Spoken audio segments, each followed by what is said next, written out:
Yeah. Roger, Here. Portia, Here. Craig, I don't think we have. No, not yet. Um, He said he may not make it. okay, Tuck, Here. Peter. Not here. Donis. With us remotely. Here. John Anderson is not joining us this evening. Another meeting. And myself, Jen Ladd. Great, so with that, let's move on to approval of the meeting minutes from our January meeting. And I think there was an amendment, so I don't know, Stannis, if you want to speak to that. Or do you want me to? Yes, just a really quick amendment under item 3, Portland West. The section that says Joyce indicated the Maine Turnpike Authority is not part of the project. Oh no, sorry, not that one. Not part of it. The first section, the one that says that ends with Maine DOT has hired a consultant, Cambridge Systematics, and will be setting up a project website to be able to disseminate information. That should just read Maine DOT will hire a consultant and will be setting up a project website. So to amend it and take out Cambridge Systematics, as they are a prior consultant whose work is going to be used in the study, I think is what Joyce said, but not they're not the consultant hired for this study. Yeah, I appreciate that. As soon as I said it, I was like, oh, yeah, I do remember that now. I just wrote down in my notes, so I appreciate you. I was just testing you guys. See. I do read. I understand. Yeah, it's passed. I see you. Okay, so I will make that correction, so. I move to approve as amended. Second. Great, all in favor?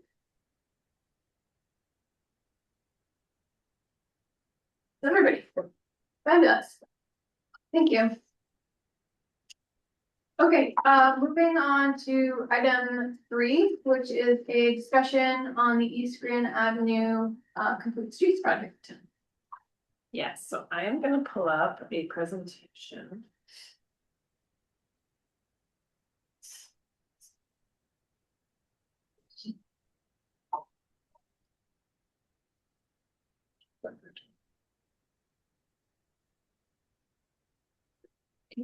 Is that showing up for you, Stannis? Yes, thank you.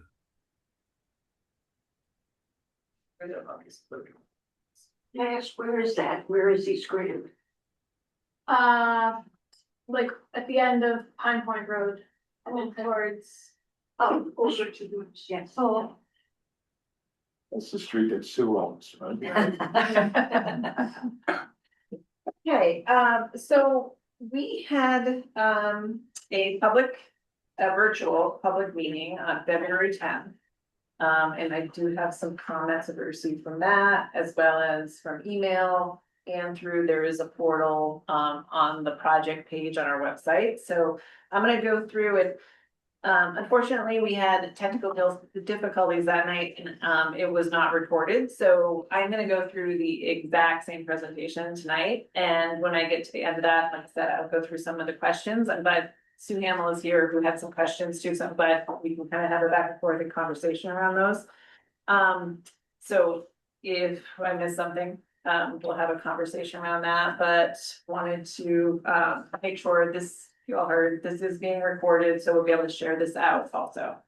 So with that, I'm just gonna start. So that's why it has the February 10th date on it.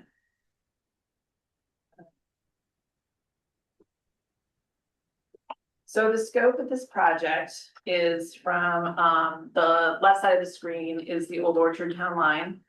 This is East Grand Ave, and it goes to the right of your screen is the intersection with Pine Point Road.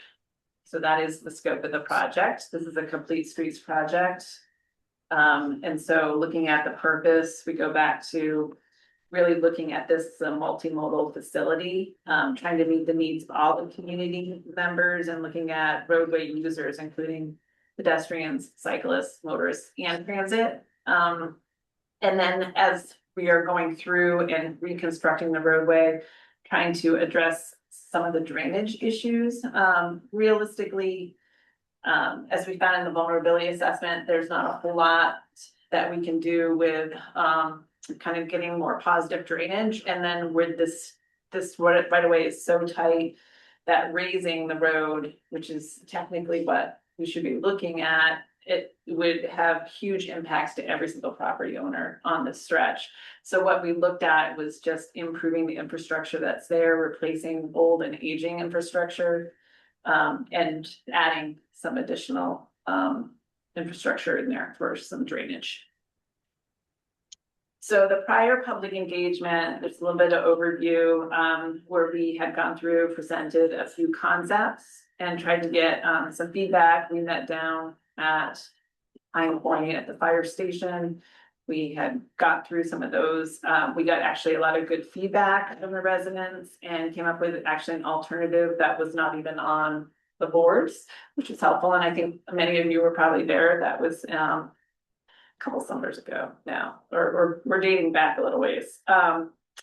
And so we kind of settled on an option, but as we started getting into the design, we started seeing some issues. So I'm gonna walk through what we ended up with. Coming out of the first public meeting was looking at a bi-directional bike lane.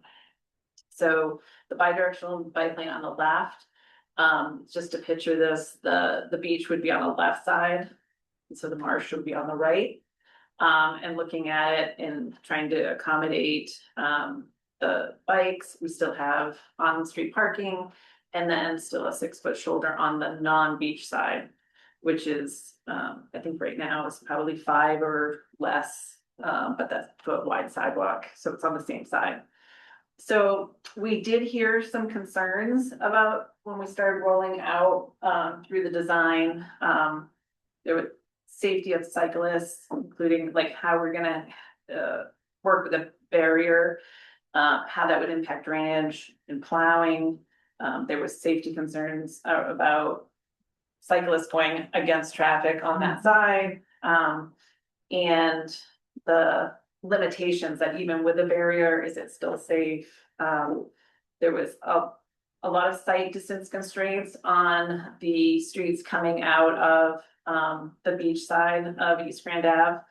I will say that with the proposed design, that doesn't necessarily improve, but with this design, there was concern about making that worse, first off, and then also that what that would mean is that vehicles coming out of those side streets would essentially park in this bi-directional bike lane. So it would kind of make your stop bar up, and so it would always be an obstruction anytime any car is coming out of that. And so the last point was brought up in the last public meeting we had down at Pine Point, is really how do you transition if you have a bi-directional bike lane? And so we had kind of tasked the consultants to try to figure that out, and how you do that at the old Orchard line and how you do that at the Pine Point intersection. And that was a challenge for trying to come up with a safe way to do that. So what we ended up doing was going back to what the majority of the residents had voted for at one of those public meetings, was this scenario where you still have the bike lanes on both sides, going with traffic, on-street parking, and a sidewalk. The concern that the residents had with this option was how to protect cyclists and concerns about dooring. So we're calling this the D plus option. What you're seeing here is, again, cyclists in both direction and bike lanes going with traffic. However, utilizing the full right of way to include buffer areas so that there is less concern about dooring, or that you have some kind of buffer comfort level in that. So this is what the design currently is based on. And so the next piece is it was a little challenging to find a way to kind of walk through engineering design plans.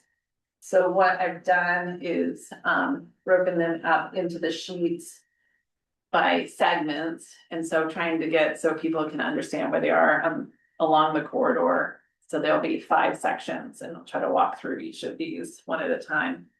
Angela? Yeah. What's the speed limit on these? 25. So will there be any? Yeah. Be any cross or road crossing locations? Yeah, we can go through them here, Okay. yeah. Okay, So, first section, starting at the Old Orchard Beach Town Line. And going to just off the page, which you cannot see, is Blaine Ave. So looking at this section. We looked at the design elements is narrowing of the travel lanes. There is curb bump outs, you can see that in the green towards the right. One of the other design elements that came out of the last meeting was providing a 5-foot separation between on-street parking and driveways. A lot of people have concerns about sight distance and trying to get out of their driveways. And then looking at, in this case, Lane by the Sea was considered a driveway and not an intersection. And so I think there might be a little question of current condition may have not had a parking space to the left of Lane by the Sea. And so that's why this section does not lose a parking space, because obviously we have a bump out.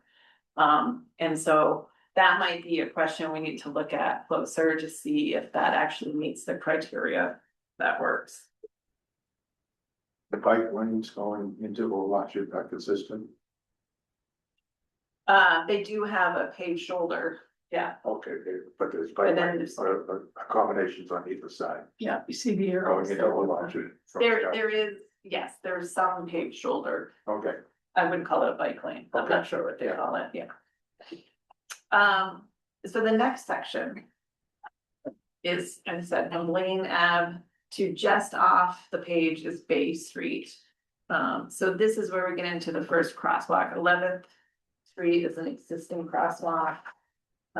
We looked at, as you kind of transition into the corridor, you'll see, the proposed is a raised crosswalk at this location to try to slow traffic down as you enter into kind of a different environment.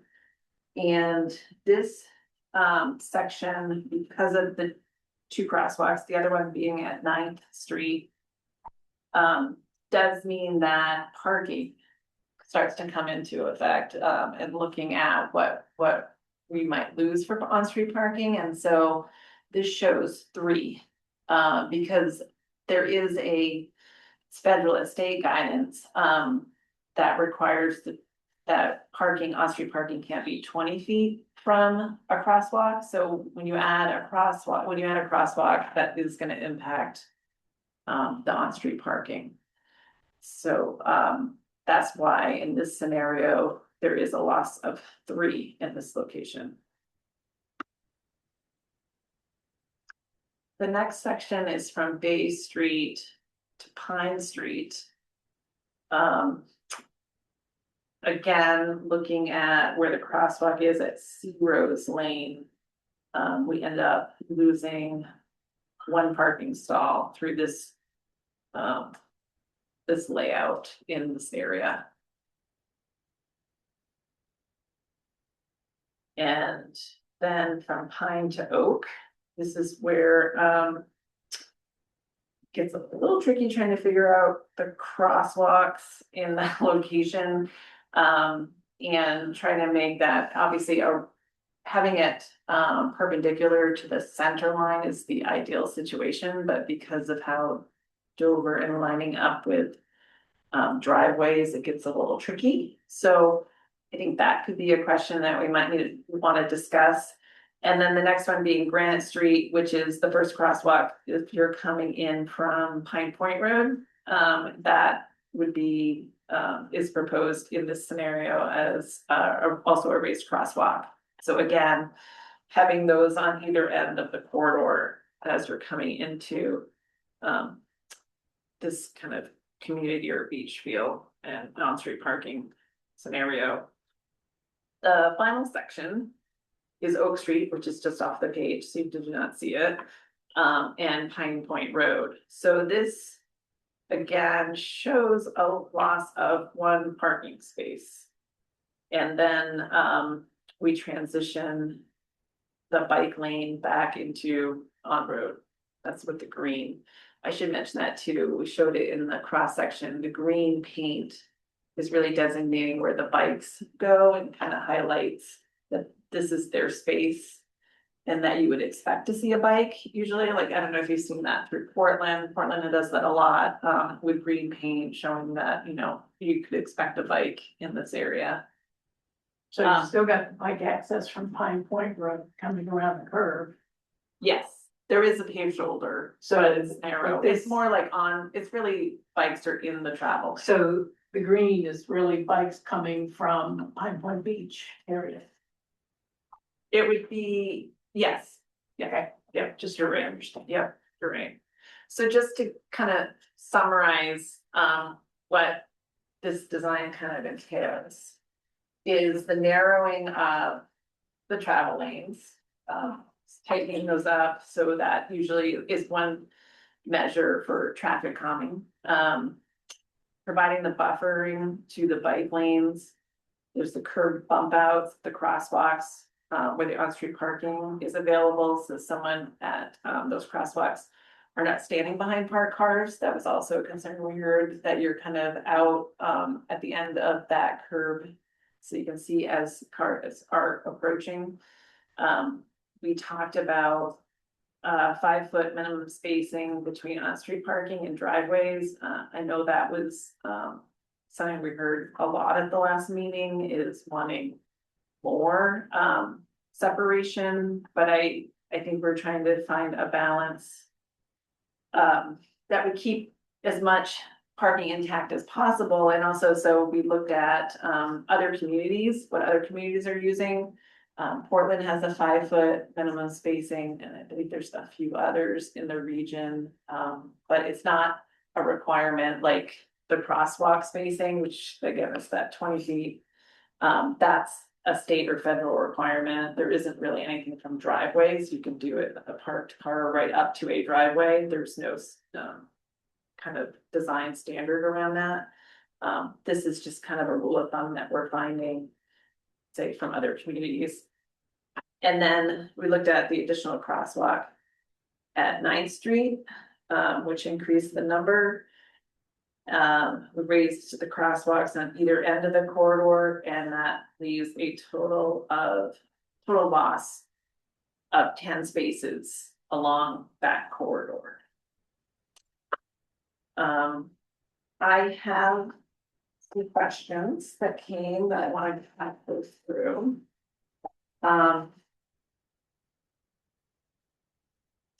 Came up at the last meeting.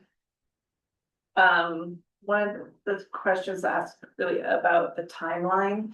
And I want to first start with, there is a project page through the town website, under what's happening. Every capital improvement project we have a project page. So on that has the design plans, which I went through. It also has any kind of information or documentation we have from like, just anything we produce really from this presentation is up there, in maybe some previous ones. And some of the cross sections that we just walked through. There is also a feedback button for the public that you can click on and leave an anonymous comment if you'd like. I think a lot of people find their names, which is fine, but I don't think you have to. I can't see who it comes from other than when people sign their name.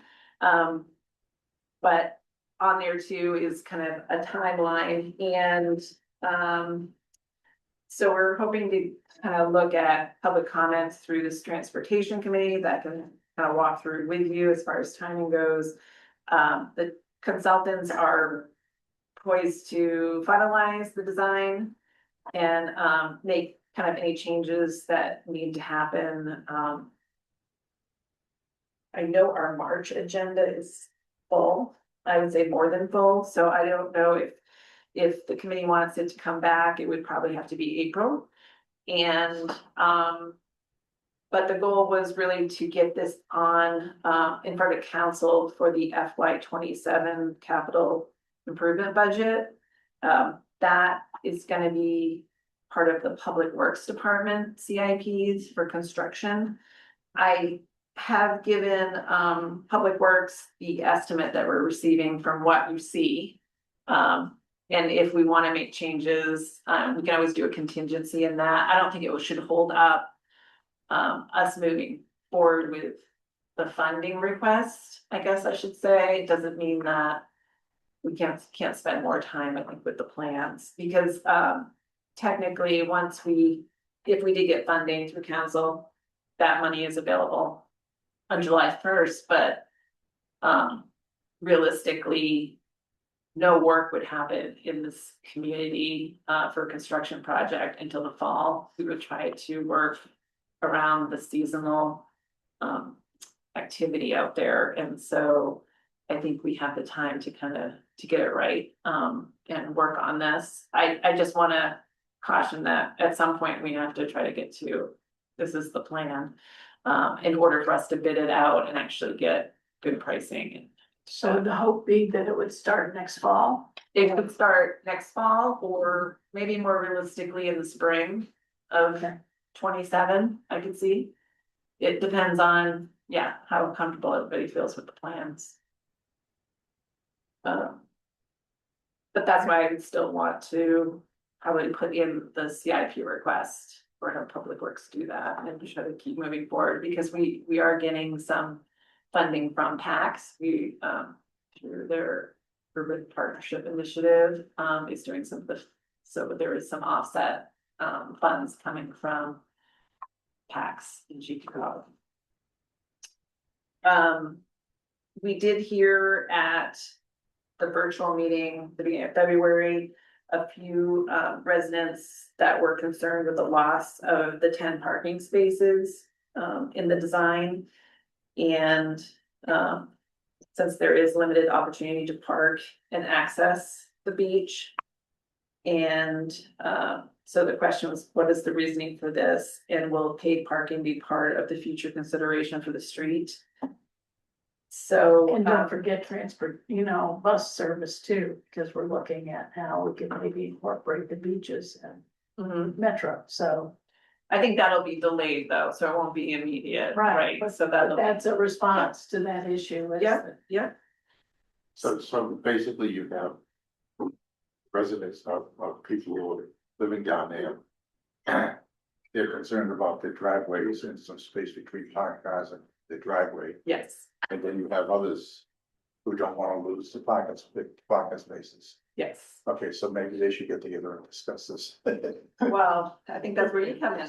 I have a question about that because it Yeah. is sort of conflicting. Yeah. Do you, based on what you were hearing, did it seem as though the people that were complaining about the loss of parking are these residents or these property owners in this area that have a concern about that loss of parking? That maybe also, I'm just trying to understand that a little bit more, because Who's the source? is it someone that has a driveway that they're parking in Both. and they're concerned And I about? know, public Ms. law. Hamel had similar concerns, but I know you weren't at the meeting. There were separate people saying the same thing, and I guess I'll have you chime in next, but I heard basically those that were not, say, in this corridor, but live near the area that would drive down and walk to the beach. Okay. Or even those that could walk to their beach themselves, but drive through the corridor enough.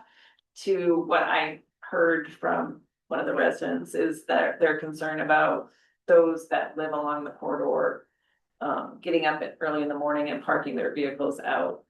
That was the whole thing, the conversation. She had concerns about wanting paid parking because it kind of would open up parking to actually rotate through the day.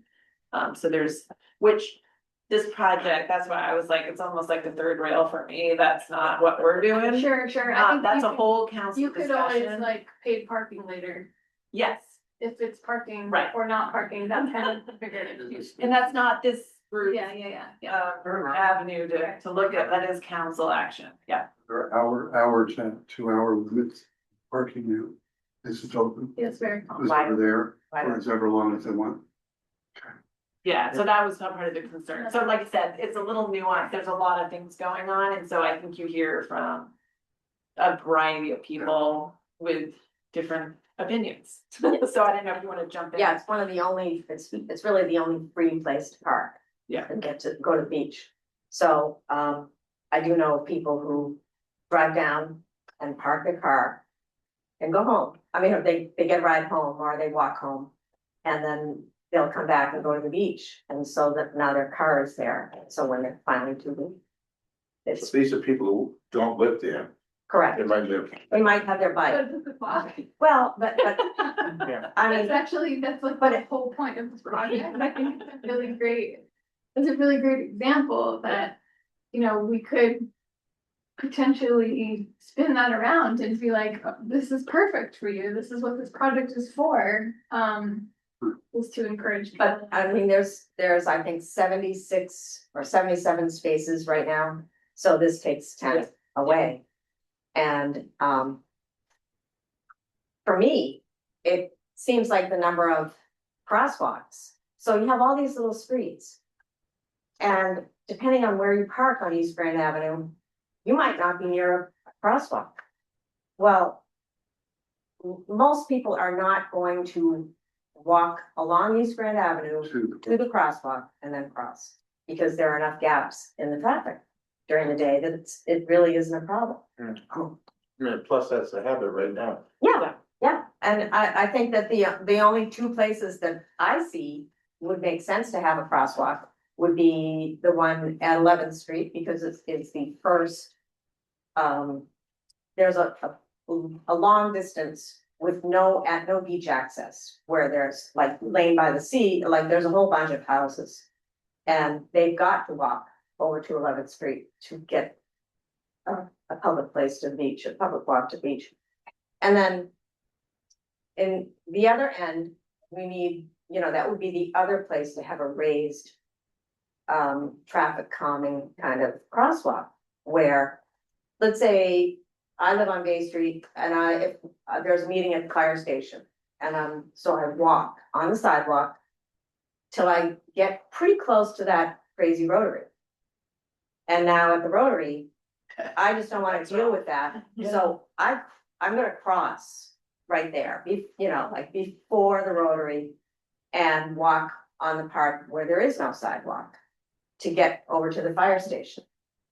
And I think that would be, that would be what most people would do. You just don't want to deal with the rotary. And, Because a lot of people get to that rotary, they don't know what they're doing, they Right. stop there. It's confusing. Yeah. You know, How many access points along that stretch, well, is it to the beach? so there's 11th Street, and so there's 11, or, like There's 11th Street, so people could But- basically just cross the street. 10th Street is actually a private driveway. Okay, And, but they don't go by the names first, second, third, they go by, I don't know the Yeah, exact yeah. order, but Bliss, Bay Street, Sea Rose Lane, there are, But I know 9th Street is the 9th street. And then there's a driveway for 10th Street and then 11th Street. So there are that many, public ways to the beach. yeah, And, even at the exercise at the fire station where we had stickers to put, where would you want a crosswalk? It was kind of, random. I mean, it makes sense to have one someplace close to the little store that, I mean, it's not so much a little mini grocery store now as it used to be. It's more of a restaurant, but kind of makes sense to have one right there. But So yeah, one of the challenges was there are crosswalks out there, so I think we heard that people wanted more crosswalks, so I think once it's painted, it's hard to remove it, so I feel like that's what granite is. And we did have further comment from someone that just actually called today, asking for one at Oak.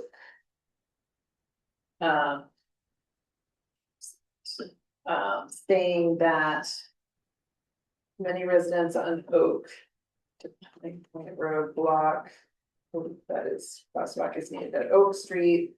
This location serves as a major crossing point, given the presence of two condo complexes on that block with over 40 homes whose residents guests regularly cross at Oak Street.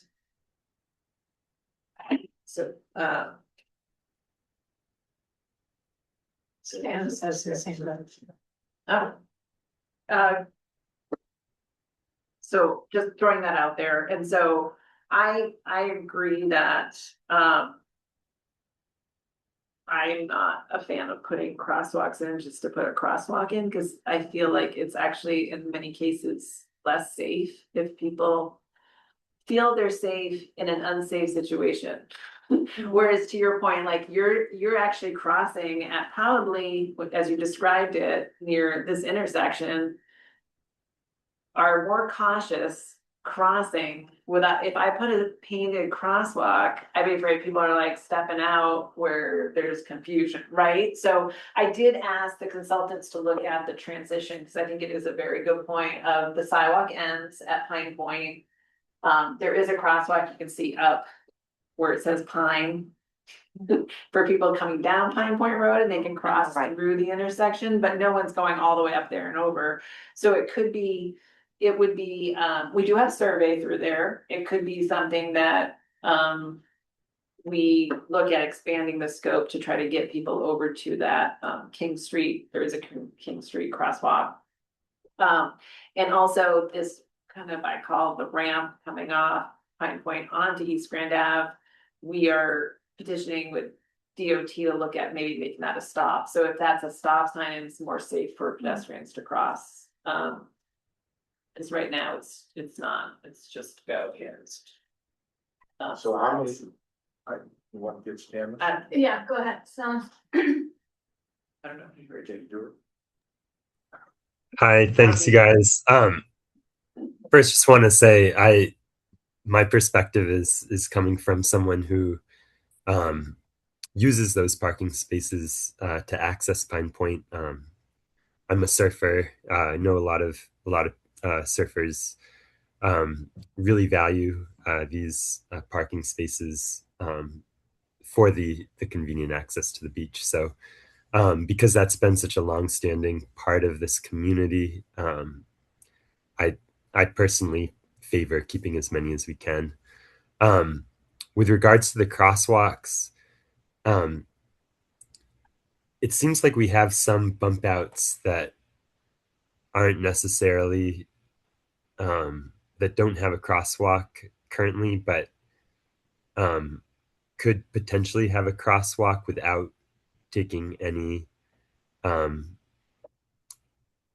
additional parking spots. If the public was really wanting additional crosswalks, I do kind of agree with Sue in my own experience that it is quite easy and seems to be fairly safe to be crossing this road because it generally is a pretty slow moving traffic on this road without a crosswalk.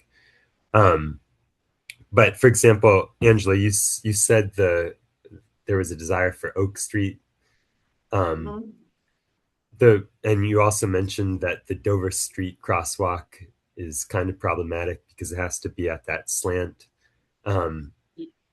If we don't want to lose additional parking spots through adding crosswalks, maybe we could switch some of them if like that Dover Street one really doesn't make sense because you can't really get a good angle.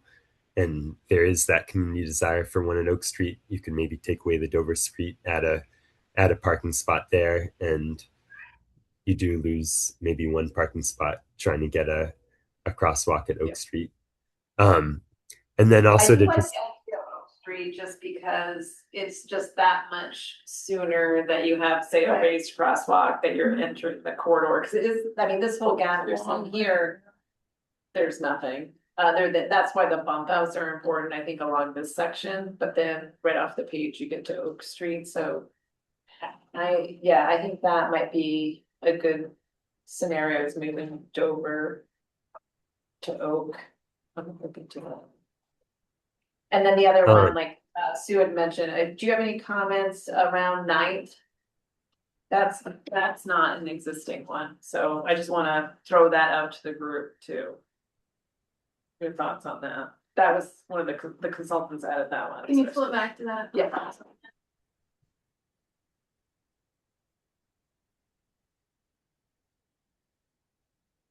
I think. Yeah, maybe we don't necessarily need Ninth. 11th Street, that's an existing crosswalk, right? Yes, And 11th Street, and Sea Rose is also the next one. yeah, I think Angela, you're right. It's really hard. I don't know that we should be removing crosswalks that are currently there, but yeah, I mean, if there is a stated community desire for that crosswalk, then that's one thing. But if nobody's kind of brought it up as a potential desire, it would be great to add any parking spots that we can save. Well, I shouldn't say no one's bringing it up because we also heard comments that some people would want a crosswalk at every single roadway. And I think we kind of talked through that a little bit. The last one too is just saying, well, that's only as safe as you feel like stepping, like again. We could paint the whole entire road yellow if we wanted, but it doesn't make you any safer. If it's more about bringing attention to it, here's where they are, or the pedestrians are paying more attention because they're not in a I crosswalk. kind of tend to agree that it's better to sort of double down on strategic crossing locations if we collectively feel like the environment here is conducive and still provides adequate gaps in traffic for people to walk across the street.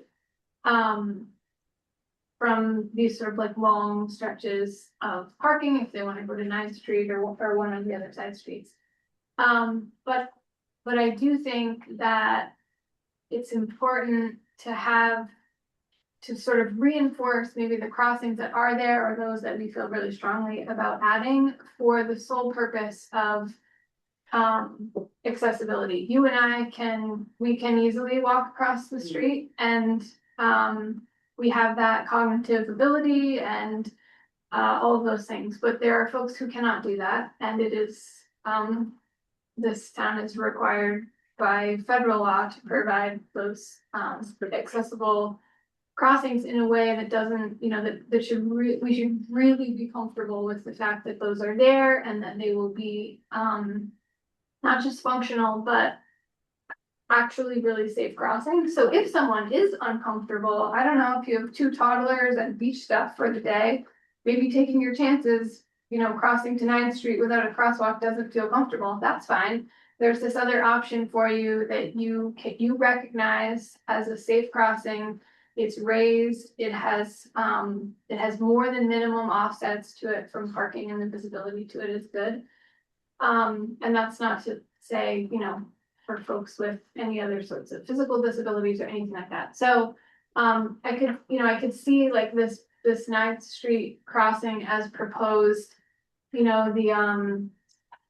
the parking offsets, a 5-foot parking offset. And actually, this is kind of a global comment here about this whole design, which I think is that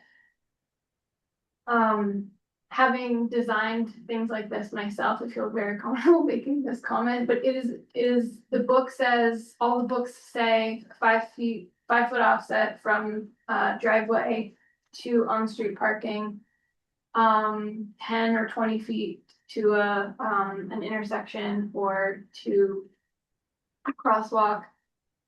We all know that if someone, particularly in an environment like this where parking is so sought after, if someone feels like there's enough space for them to squeeze their little car in there, they're probably going to. And if they hang over the back of that line by a couple of feet, fine, most of my car is where it's supposed to be, that sort of thing. Or in the winter, we have snowbanks, your 5-foot offset is just completely gone at that point. And so all I'm saying is that having some flexibility with potentially needing to modify those offsets in the future could be valuable, and what that immediately looks like to me here is. I'm throwing this out as an idea to perhaps not strike all of these individual spaces. Sometimes that can be helpful if you are really confident on, the number and spacing of spaces, but if you need, if you know, if you had a run of 5 spaces with a 5 foot offset to a crosswalk and you actually put that in, and then there's a real visibility problem because people are parking right up close to that crosswalk, you would lose a whole space in order to provide any number of more feet to the offset. Portland does this where they don't necessarily strike individual spaces. The risk is you run that people kind of park like dummies sometimes. So it's a judgment call in this area, might warrant it one way or the other, but just thinking ahead a little bit. But are you, just so I understand, are you saying then, by not striping, you're just putting those at the ends, and that in the future, You might only could have to move move the one, ends? you might only have to move one line okay, in, Yeah. so. You know, you can absorb the difference over a span of, so instead of making it a Mhm. 10 foot long space, we made 9 foot. Yeah. Like you're not getting rid of a space, you're just taking the. right, Cause I know, I thought it was on Plain Point, where we did the tick marks too, where you just have. that can help too, yes. That might be the happy medium where people are like, oh, I know I should park Get here. it in, yeah. Like where you should actually park, cause Yeah. I do know you can end up with, like, then you're losing parking without intending to. Mhm. People park wrong, right? In the middle. Yeah, I can see that some of these spots, and I heard Yeah. this too from the public at the meeting, which Yeah. was a preemptive concern about visibility. Yeah. And, I think that's a valid concern, and then to the point about if the whole point of this work is to provide safe crossings. You know, we were hearing the concern from people that live here, concerned about visibility coming out of their driveways, but that visibility concern is identical to what someone would feel standing in one of these ramp areas waiting to cross. Yeah. So, yeah, I think, just making sure that the crossings, that we're real comfortable with the crossings where we have them and that we can provide adequate and maybe even more than the minimum offsets, which I know in this entire project is like really difficult. Like the whole envelope of minimum. But you know, just to make those crossings really robust. So it's required to have crosswalks. Is that what you said? We have existing crosswalks. It's You- not- Okay, If you have crosswalks, they have to be ADA compliant. okay.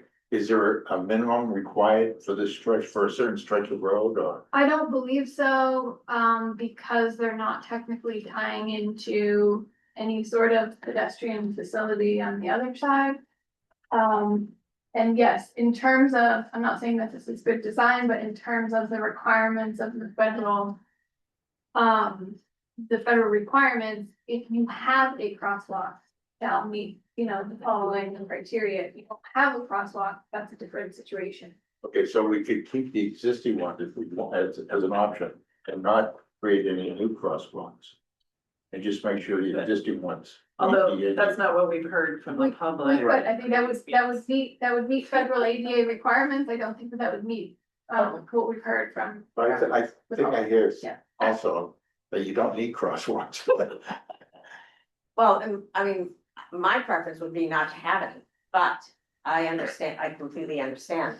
I'm concerned about the raised crosswalks for, especially when you consider that this area is busy in July and August. And the rest of the year, it's very quiet.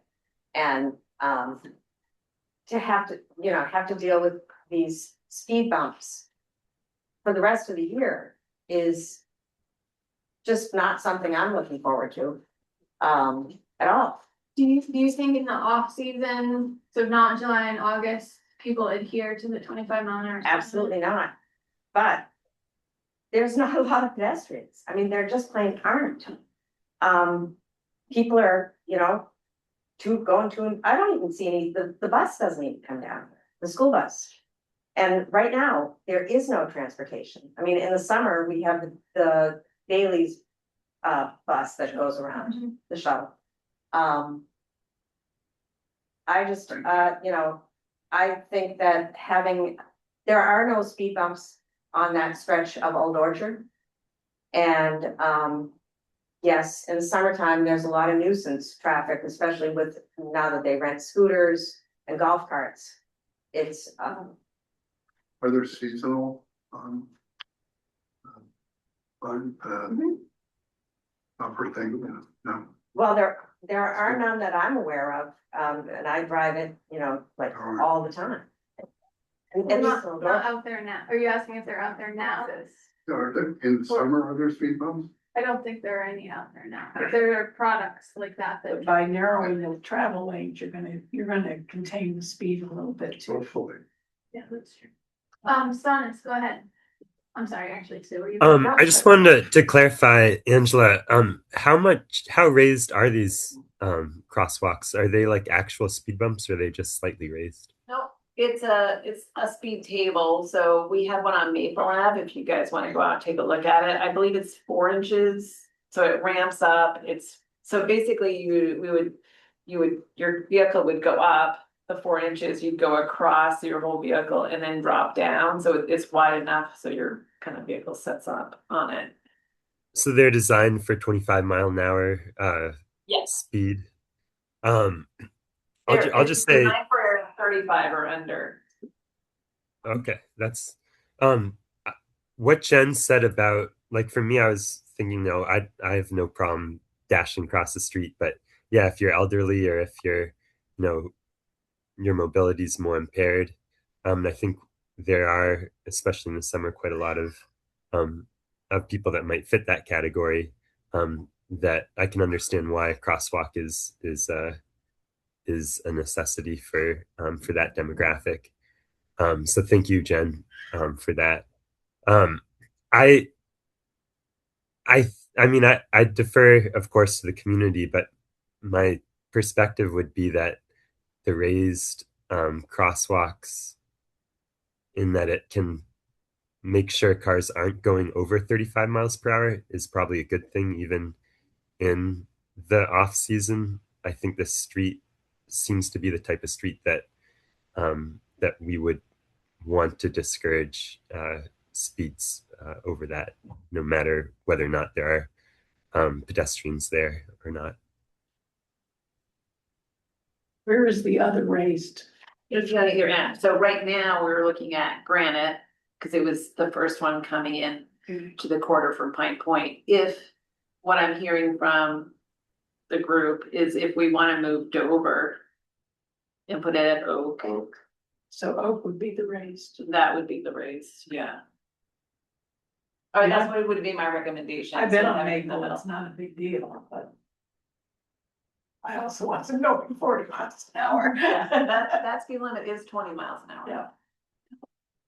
Yeah. These So- crosswalks don't become. I'm sorry. In that case, Oak and Granite are really close. Yeah. So you might then be wanting to remove Granite to put it on Bliss, so that you're still every two streets. But I don't know what that would actually look like with Bliss, if you could do that without losing more than one parking spot. That was also part of the exercise we did down there, and I think because it was an existing crosswalk, people utilized it, so we saw that they utilized Granite. Not to say they wouldn't utilize Bliss, I don't know, I guess I would look again to the community to see how that would work or function. I just know that I think we would get a lot of comments about removing a crosswalk that everyone has lived with for a very long time. Yeah, good point. I think that's true. I mean, it might be a better design to your point, but I don't know. Yeah. No, I just had some curiosity Yeah. as I was listening. When the crosswalks don't disappear, they're not the kind of thing that you can remove in the wintertime. A crosswalk or a raised crosswalk? A raised crosswalk. We do have a temporary one that we put down, we do speed studies and things for traffic calming. they are labor intensive. It takes an entire day for Public Works to put it in. So they leave it in for a while and then it comes out. But yeah, these are what we're proposing is permanent and it's just a longer term solution. Don't they have those down in Quantum? On Route 1? That's a demonstration project It's a raised one. and they're gonna be putting in the permanent Yeah, one. but that's what. It's again, it's a way to say, let's try it, see if it works, and then Fountain Academy it on- goes in as a permanent structure. Yeah. Is there a handicap spot among any of these streets? That's a good question. I did not see one noted. I have a question, are any of these handicap accessible accesses to the beach? Because when I've gone down there, it's sand and steps and so on. Bird So Park has if not, then it's, Mhm. Yeah, How many spaces did you say were along the stretch in total? 77. right Yeah, now. it was 77. Would you call this? Yeah, so that is a lot. So there probably should, Rail. Oh, third rail. But if you're not That's about the to- end of the yeah, but so maybe it's not required. I don't know. You could sort of chase that back, right? Like eventually the sidewalk ends. So does that mean that we should put a step in to get to the sidewalk kind of thing? We have constructed accessible beach accesses in other places in town.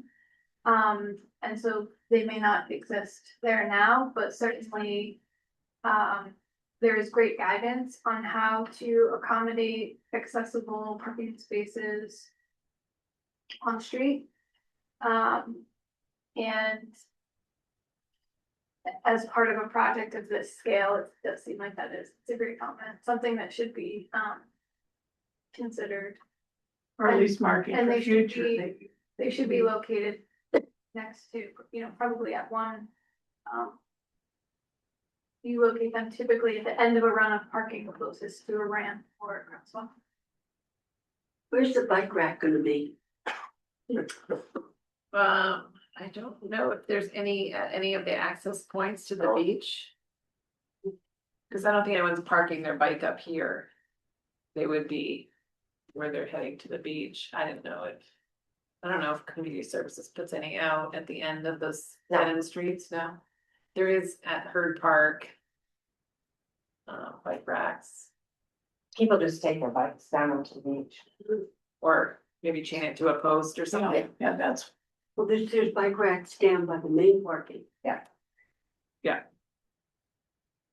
I just wanna make sure I will go through, since we have Sue here, I think we talked a little bit about spaces and that's really about, because of the crosswalks and the offset, driveways.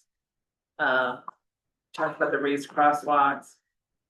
And then how people kind of navigate across the street. The other concern you had brought up was about the bump outs. Yeah. On the off season. Right, so I get the bump outs where there's a crosswalk. But what purpose are they in the other spots? So like in the one we're looking at, there's two here, is without it, someone's gonna park there. And without it, it's added traffic calming, is what it does. It's another curve, it's another visual to kind of slow traffic down. Is the intention. It's just one more thing that's kind of. Like I said, with narrowing travel lanes, having those curb bump outs, it keeps the slower speeds through the corridor. You have any on the water side? No, Bumps? no, there's no parking. which makes it safer Okay, across the yeah, street yeah. when there's no. One question I have, Angela, with the bump outs, what will they actually look like visually? Are they kind of adding to the community landscape, or are they sort of ugly, just concrete Asphalt. sections? I will say, so Sort of bumper, is it? Autumn was supposed to be here tonight, but she got stuck on vacation, but, I will say. The smaller ones are gonna be a challenge, like this one, between Bliss and Dover. As they get smaller, it's harder to keep kind of vegetation. We have been extremely successful with our beach grass, medians. Those need no maintenance. You'd be literally planting dune grass and sand and they just go and we just cut them down. I can see something like that. I know this is one of Autumn's pet peeves. It's really wanting to make sure there's some beautification along it. And so looking at where those bump outs are with the crosswalks, or even where there isn't, making those kind of a beautification spot. I know she would like to see flowers and flowering shrubs and things like that, but I think the maintenance is an issue for Public Works. And so I think one of the things we were talking about, it'd be nice to have maybe a garden group or someone kind of take some ownership around it. I know there's only so much they can do though, but Public Works could also provide materials, that type of thing. That's Beach just, grass is I'm also not good at growing. part of our logo. Huh? I mean, beach grass is part of our logo. Yeah, so that's easy. That's why you see it, you're starting to see it more and more around town is it's thrives. You don't need to do. And it's natural habitat. It's very low maintenance. So the goal would be that, yes, that would be vegetated. There might be some areas that are so small that, yes, they become just paved in or concrete. Because rather than just dirt. So that is also a possibility in some areas.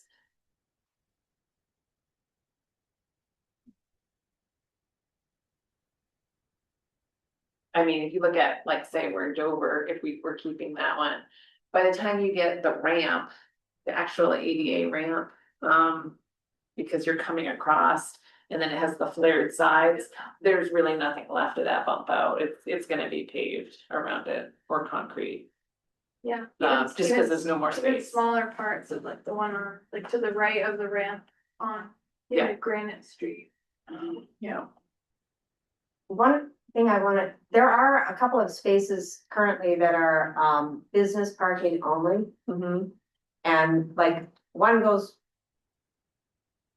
back to when I was growing up, there was Anderson's Cottages and it was business parking only, 10 minutes, it's still there. I mean, Andersons are long gone, Yeah.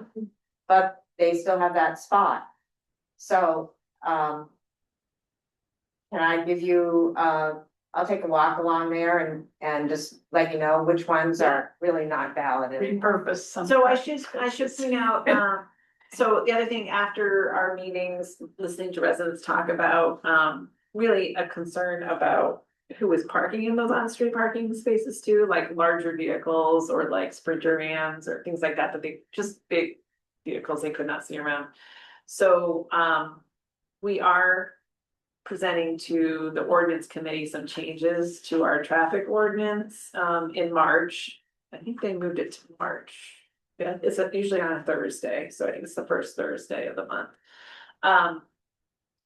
Chief Holmquist has proposed some language that I think is similar to Biddeford's and South Portland's that limits the size of the vehicle by dimension wise. So you can't have, say, a large vehicle sitting there and blocking their view. And that would be posted, It would be in the ordinance so that the police department can enforce it. but the reason I say posted, if you're looking at summer traffic, people may not be aware of that in park anyway. But then the police could ticket them, yes.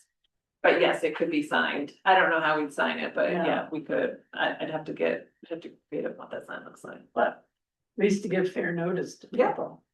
Agreed. But the reason I brought it up is that we are actually going through the traffic ordinance, which talks about where you can and can't park. And so I think it's in there on, there's 1 hour business, like it's actually in the ordinance. So if we want to change things up, it could be a conversation we have at the ordinance committee as additional changes that you could propose.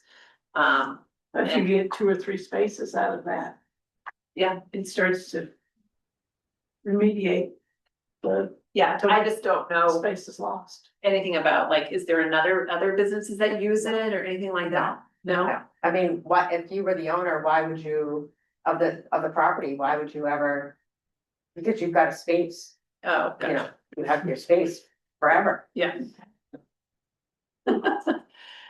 Yeah, so, I think I'm submitting to the clerk's office, so I won't be able to get that in, but I think it's one of those conversations we could have an ordinance and saying. To propose a change, since we have it open anyway, before it goes on to council. Yeah, An and option. one thing that, I know, like, when there's a red tide and the flats are closed out front, they will just temporarily at least staple up the notice. Because people will park and go clamming at low tide, and. And so they'll put a notice up, and I know you're not really supposed to do that on a telephone pole, but, Yeah, I think, at least for the first year, that if the ordinance gets changed and suddenly you've got people coming down from Bailey's with, and sometimes it is really bad, you truck, the big camper, yeah. and they take They're three or talking four about like spaces. fifth wheels, like, yeah, some big camper trucks or at least, yeah. Cause the Sprinter van's usually, well, depending, 20 feet, but, that's where it could be 30. Yeah. I think it's a lot. Plus the truck. The haul. And I think we talked a little bit about, you also have the concern about the transition we talked about at the Pine Point intersection, and that is something I have asked the consultants to look at how we transition, and I guess the question for this group is about expanding the scope to, do we want to actually do something formal in here? Like I was saying in here, we're talking about if this became a stop in an actual formal crosswalk to get, then I actually had it, the next island is where, then you transition, which has a stop, it has a stop bar, the next one. And then you cross, you'd have to cross again with sidewalk, and then you get to the King Street. There is it's already striped crosswalk there. Just ask DOT if we can make that an actual roundabout, whatever it is now. And they would, Craziness. I think they would, allow us to do that. It was just last time we priced it, it was, Yeah. $4 to $6 million. And what they will tell you is that we're not getting any money for it because there are no crashes there. That's, yeah. It's, everyone goes slowly through because they're confused. So it's not their priority to fix something that's not broken. It's bad. And Yeah. design, but yeah, I agree, and so there don't happen to be any, I mean, peel back the onion layers on Yeah. that, so right, there aren't any vehicle crashes there. Yeah. Because vehicle drivers are confused, but what you're saying is that actually as a pedestrian. You're making this work because we can't really figure out a better way to do it for you. And a stop sign would And make a sense. stop with the sign should crosswalk. be an absolute bare minimum, I say, hopefully they don't come back. I mean, cause I'm just trying to visualize it and I guess get your feedback on, like, even if that was a stop sign, does it make more sense to just cross? But then you just are in Yes, you're in a bike lane or a shoulder looks to really get down tight King Street. on the. You know what I mean? South side of, East Grand Ave there. Yeah, there's a little bit of a shoulder and there's fencing. Yeah, You're so there. tell me again, that's a decision that's pending DOT input? in But, terms of well, the, DOT would have us do a stop sign analysis. And that would be like I said, that Pine Point swoop, but I think it only adds to our case if we say we're putting a crossing there. Mhm. A a pedestrian crossing. pedestrian crossing, yeah. Yeah, And we have a bike lane crossing and there's a lot going on there. head crossing at the bottom of a yield slip lane like Yeah. that is a Yes. terrible idea. Yes, So, that's why I'm like struggling there. yeah, I think, yeah, maybe that's the ask, that's the message, it's like, look, we would like, right now, we're not there's again, back to federal ADA requirements, and this probably meets those or did at the time that these were put in. Does everything need an upgrade at this point? Basically, yes. But there are requirements built into that talk about making sure that that an accessible route is not unnecessarily circuitous. That's not the exact language, but essentially that you're not sending someone that needs that accessible route so far out of the way, that Which this is. it's an undue burden. And you know, maybe that case could be made here. But certainly to have it be stop controlled with a more consistent and proper head and bike crossing at the end of that slip lane or incorporated into that slip lane. Certainly a stop sign would make the head crossing, the bike crossing safe. Yes, absolutely, right, and so, you know, it's probably worth pointing out to them also that. Yes, there is not a pattern of crashes here, but there's probably also not. A high. Level of, you know, Comfort. bike yeah. traffic, Yeah. yeah, it's not a place for really comfortable, Yeah. crossing. Would they ever try putting in a stop sign? Cause I'm sure you put in a stop sign, you're gonna have traffic back way up Pine Point Road because, Yeah. and then people can't get to the, Okay. like, if you're gonna turn left to go down to Bird Park. Yeah. You can't get to that lane. And, I mean, it's just. Because there is a stop, so people coming from Jones Creek. Right, There's a stop at King. And then is there another stop? No, they're through, and the other ones are yielding. Coming off of Pine Point.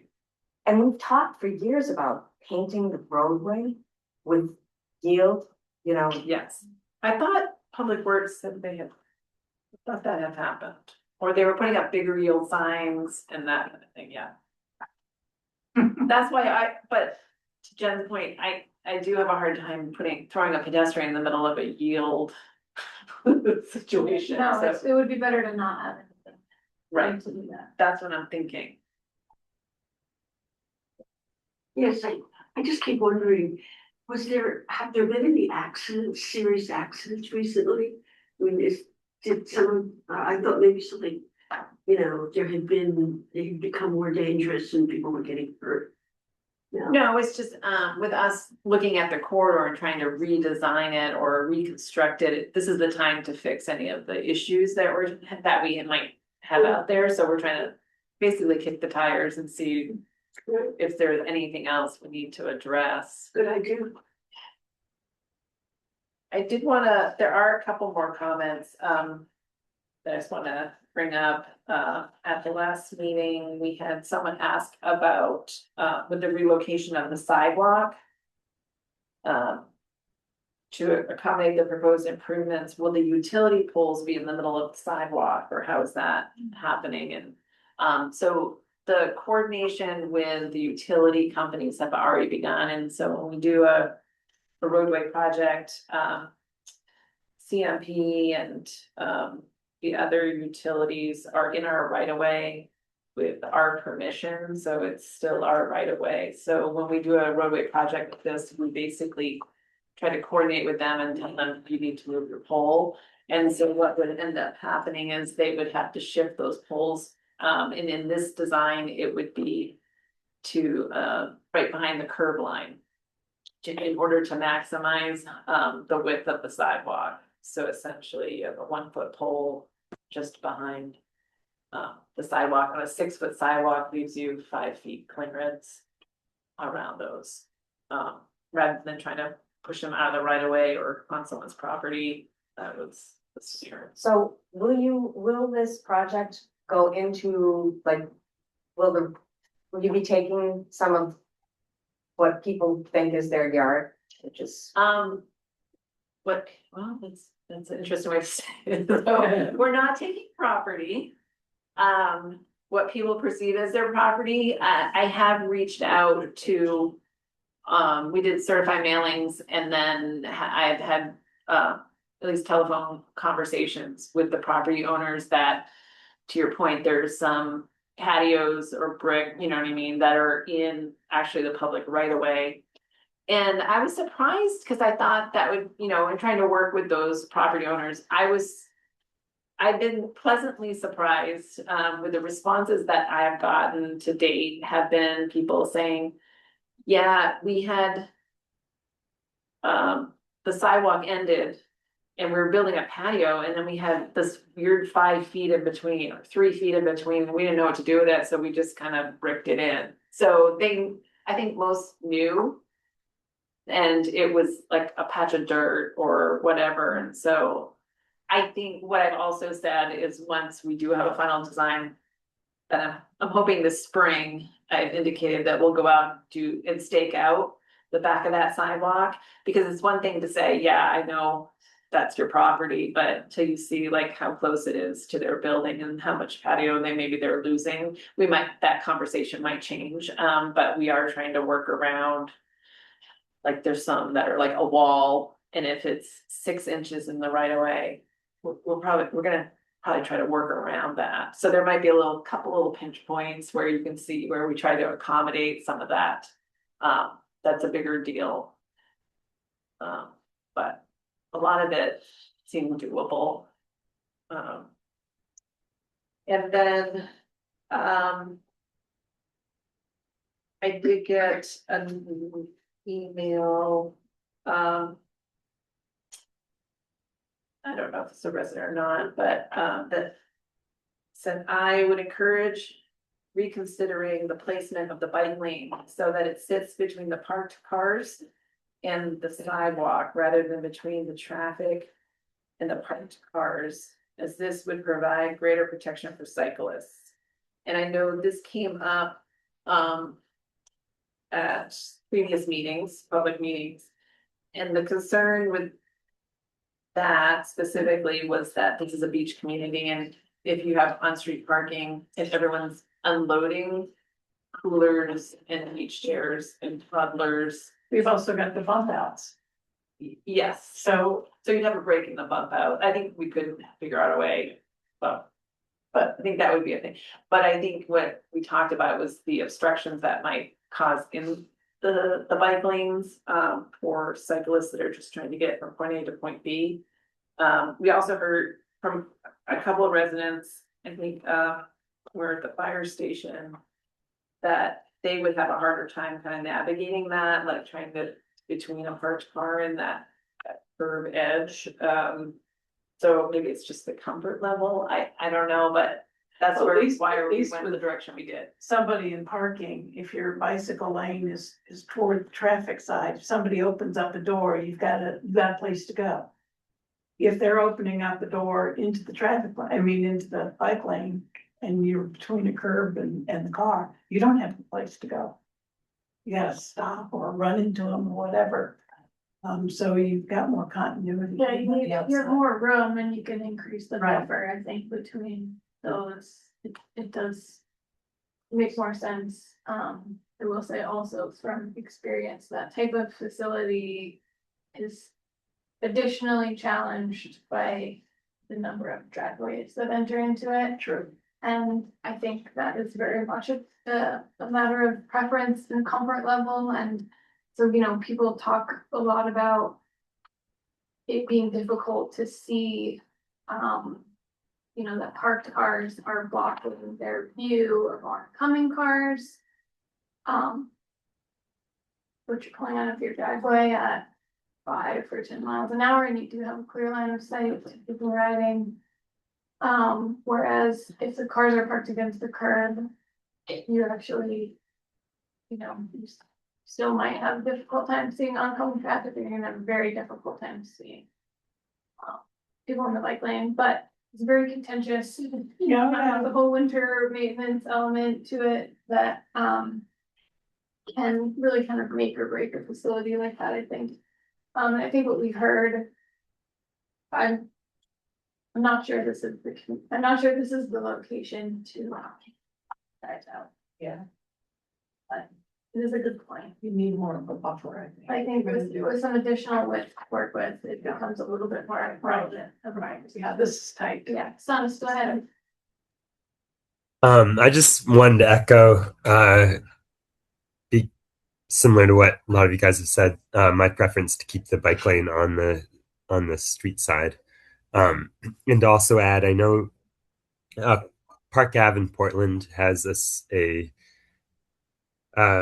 design where the bike lane is on the other side of the cars, closer to the curb, and the feedback I've heard is from cyclists and people in general there is that is in some ways more dangerous, with bicyclists potentially hitting pedestrians on that side, as there are pedestrian interactions with the cars. With dooring is more likely because people don't think to look on the passenger side of the car like they do when they're opening up on the street side. And I think this design already does a good job giving it additional safety to the bicyclists by implementing the buffer zone above and beyond what a normal bike lane on a typical street probably has. And we also have a low speed limit on this street, which means that I think the current design is better than moving it to the curbside. So that's, going through, what I have here for notes, that's, unless. No, I just have one question. So the new travel lane will be 10 feet? And Yes, what is the existing travel lane? I believe it's 11 and a half.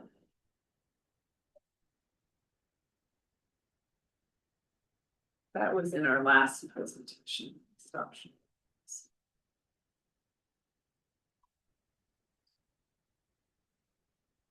But I did want to wrap up the general comments, though, is that with really your first comment too, I just want to make sure, maybe I'll is about public process. Because I'd like this group kind of to weigh in on where we want to go from here.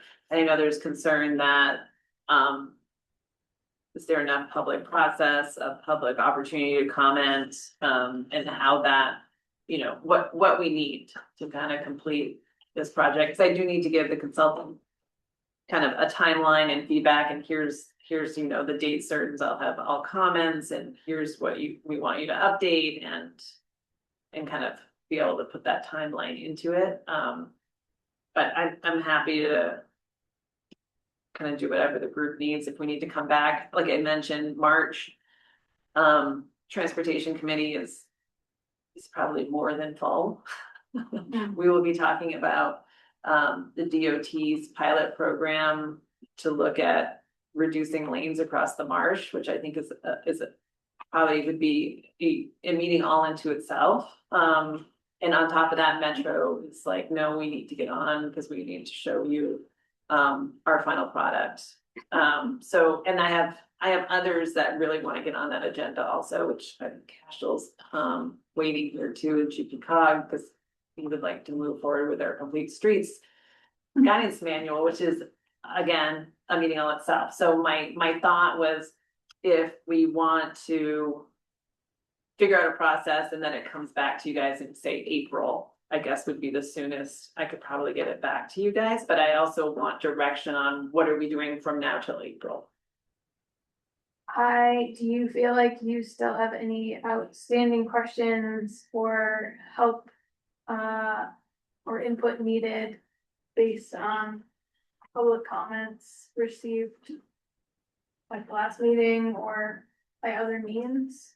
I think we talked about everything, but I guess I'm looking at the community too and asking. I would be open to whatever you guys think is the best process to It get is there. so hard to get people to pay attention until Yeah. they see the trucks pull up. Right, exactly. And this is an area that is very much summer only. Yeah. And there's someone in the house now because it's rented. Mhm. And, so how do you really you can't say you didn't try. Yeah, that's my comment, is that I think the public input process for this project has gone on Way, yeah. so long, much longer than like any other project that I think I can remember working. I mean, that's here. part of the problem. It could Your it point could is be. people are like, oh, they're still talking about that's not moving forward or But something, right? I So. simply feel like the town should feel comfortable that ample public process has been executed here in a way that, yes, are there gonna be people that show up in the summer that are caught off guard by this? Yes, but it's also been going on for you know, multiple years at this point, covering multiple summers. And we hear that a lot from our summer communities, that it is hard to do that kind of outreach. But I do think that, you know, the town has really made an effort to try and bridge that gap, you know, through, you know, you've reached out to these folks by certified mailing. We've had meetings virtually. There's input available on the website in person. So my things like that. suggestion then, hearing that is, and maybe I'll ask for some feedback, is to keep the portal open. The information is on the website, and if there's a way we can promote that out more, we do have the March 1st newsletter. We have the March 15th newsletter at some We set a point. target date. Right, and so that's why I'm thinking we set a target date. And maybe that's the end of March, that then I can have the consultants. What month is that? Like, I guess I wanna make sure you guys see it before it gets back on your agenda, so maybe that's. I guess I'm looking for Sue again, it's like, how long, if we kept open again for public feedback, How recent is the most public feedback? we got the design plans, the week before the February 10th meeting, so it went up online then, So how much feedback? For instance, have you received anything in the last week? we did today. Okay, yeah. The other thing is, now, you have an association down there. right? We do, but so what you need to know is that when you think of Pine Point, you know, East Grand Avenue is kind of not, is a separate section.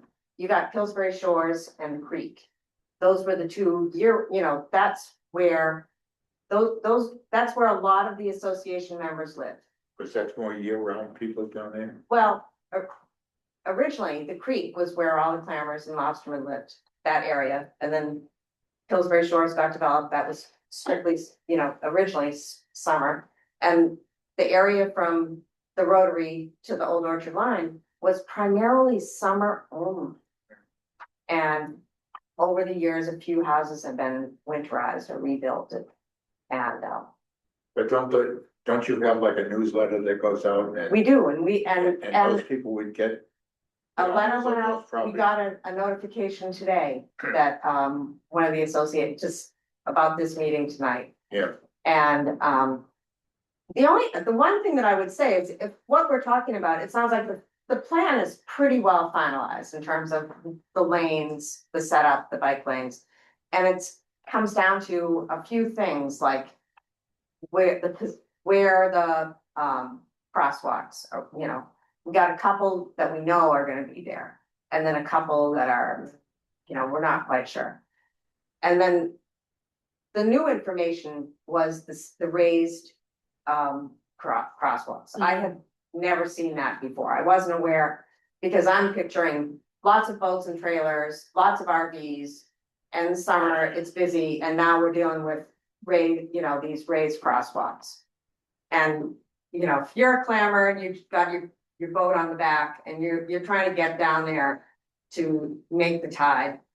Now it's just one more thing.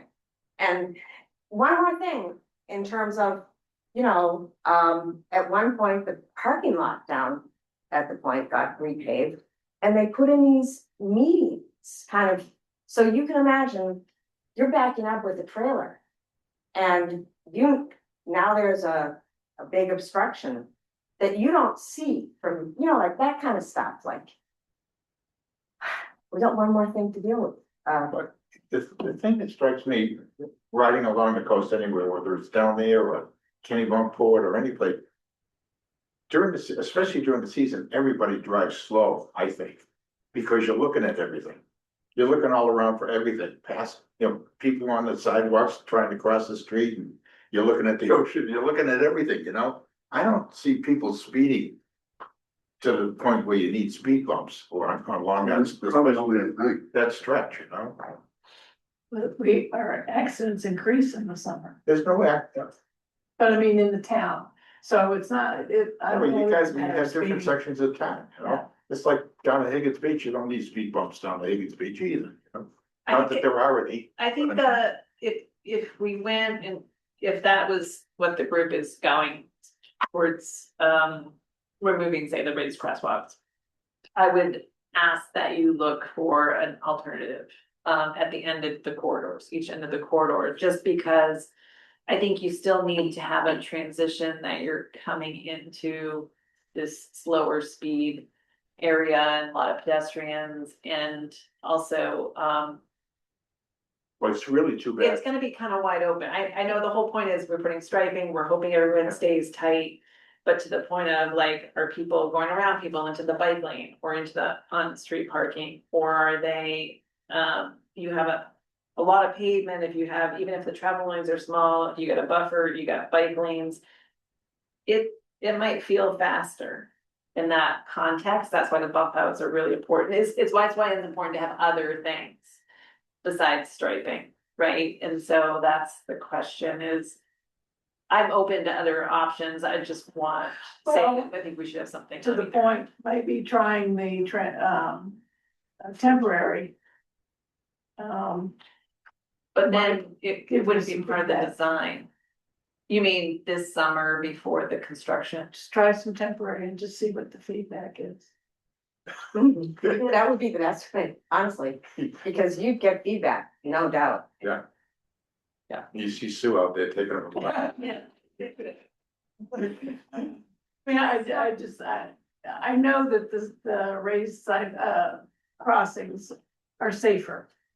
Cause not only pedestrians feel safer, but cars also slow down when they see something like that. So we do have one in town, a temporary, so we would have to purchase another one. As I said, I guess what I'm thinking is, I would rather go for a design that we think we're comfortable with, because if we say, okay, that doesn't work, then we're redesigning, say, those ramps and the bump out or associated with that, because it's all about kind of the elevation and how you grade that out.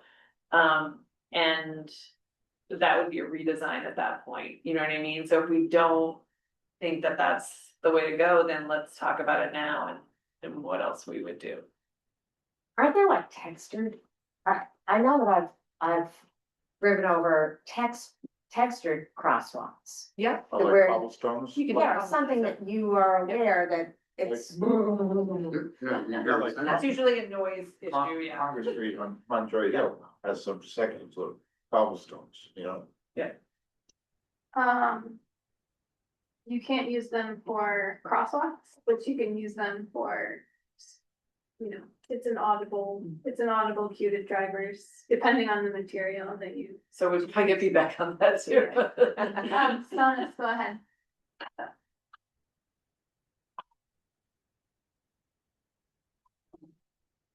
We're still around, still on mute. Sorry, thanks. Angela, this is going back to your original question, but what date, what would be your target date if we wanted to get this to the council before the so it could get on next year's CIP? So Tom will be presenting in March, the budget. So that's why I'm saying, I don't think we're gonna be ahead of that, but we can. We have an estimate for what you're looking at, and it's just a matter of. Let's say we look at alternative on either end, we add a contingency, so we, put a certain percentage where we increase so that. We don't have to finalize the design before submitting No, it to I would council say for the design should be finalized. Oh, yeah, do you want to Thank public you. comment? The only suggestion I get is that this crosswalk, the raised crosswalk is with a blinking light like you do for school crossings, would that be a Yeah, sign? It's like a rapid flashing beacon. Seems like it might be a little bit cheaper than, or just as a temporary fix, I don't know. Yeah. I understand, Thank you. I know, I'm not a fan of speed bumps either, but I understand the problem. Did Thank we, you. did we weigh you out? Oh, no, I was hoping, the next meeting is a meeting that I'm interested in, the transit studies. Oh, yes. So is your email on the website, if I could send you some? Yeah, data? I don't have my card with me, yes. Is it on the website? Gail has it too. Are you guys working with her? No, I'm with the library. Oh, not very good. Well, and I'm with them. Okay. You definitely have my email, but yes, I am on the website, the town of Jigger. I just So, want to know who to send the data to the metro. I understand it's Um, only. Kathy, I'm really sorry. I haven't emailed you yet, and I told you I Oh, would that's at okay. the last I don't meeting. want to interrupt But you. I promise I will email you tonight and Thank connect you. because No problem. I really want to talk to you. Thank you, okay. send her my Thank you, email everybody. address. Yeah. Angela's email.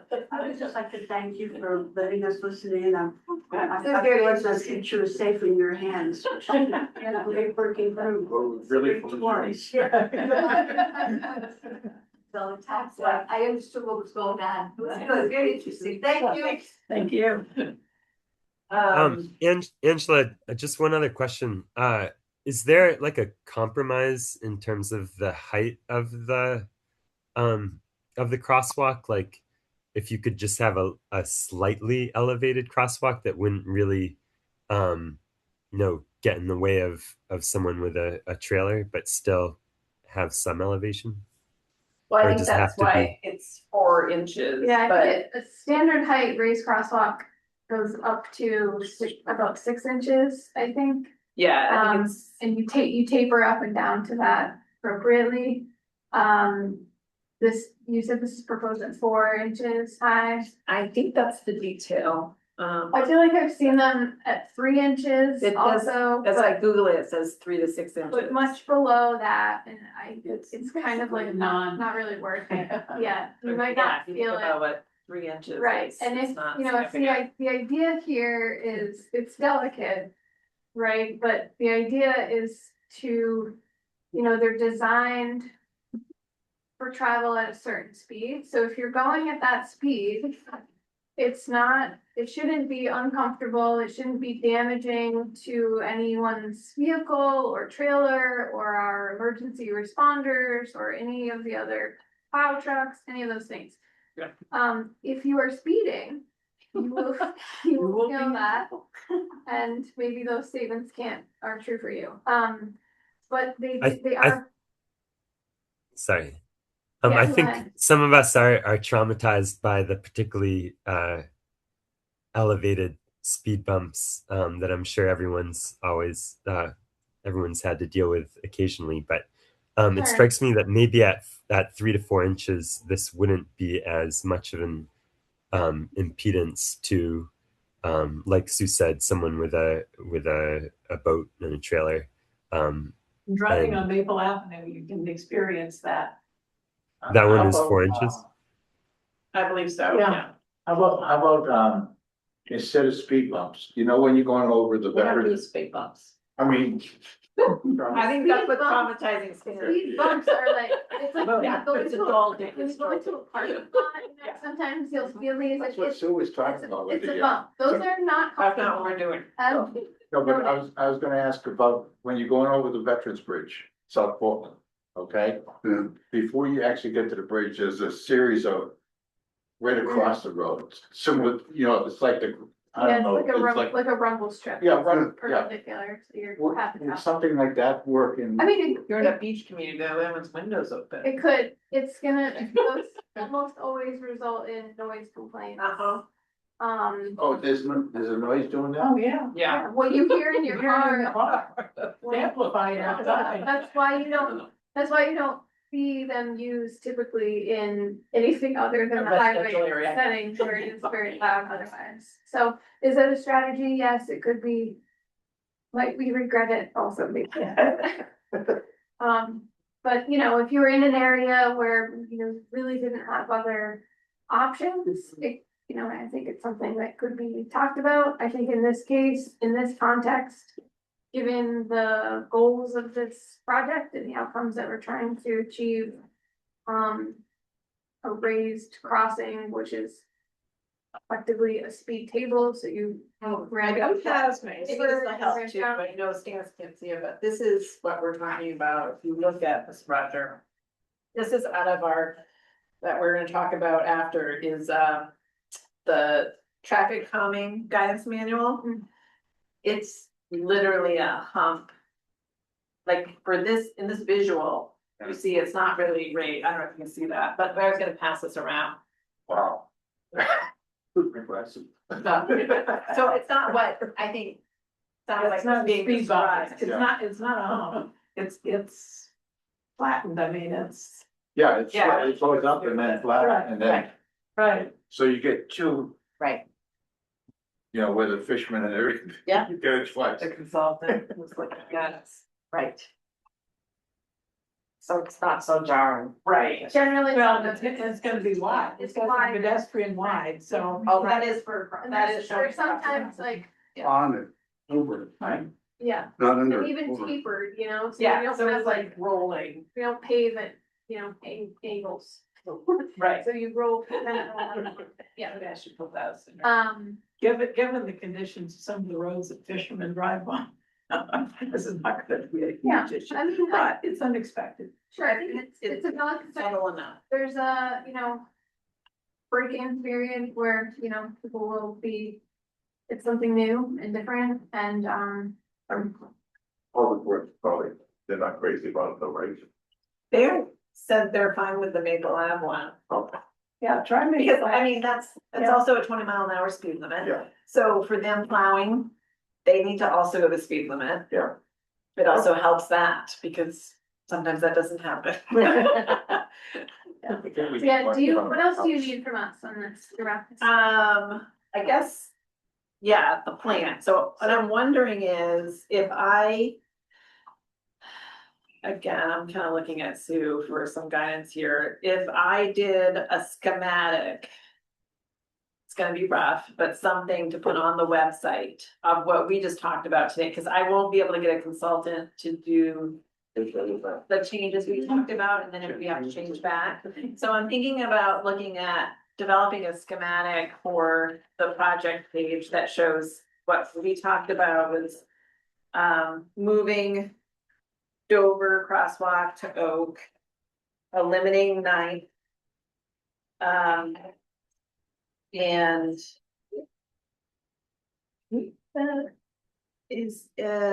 highlighting that here's where we're looking at these ways to crosswalks. I can even give the visual that. we Right, I just had in think there the on visual page. Yeah. would be That'll make a really big helpful. difference, yeah. Yeah, and throw that up there also. Yep. Which it will differ from the design plans that are up there now, but if I put that up. Say by the end of March, comments. Yeah, I'm just trying to think when I'd be able to do that. So this week is budget is due. So that's why if I did it next week, so what's that? Let me go to the calendar.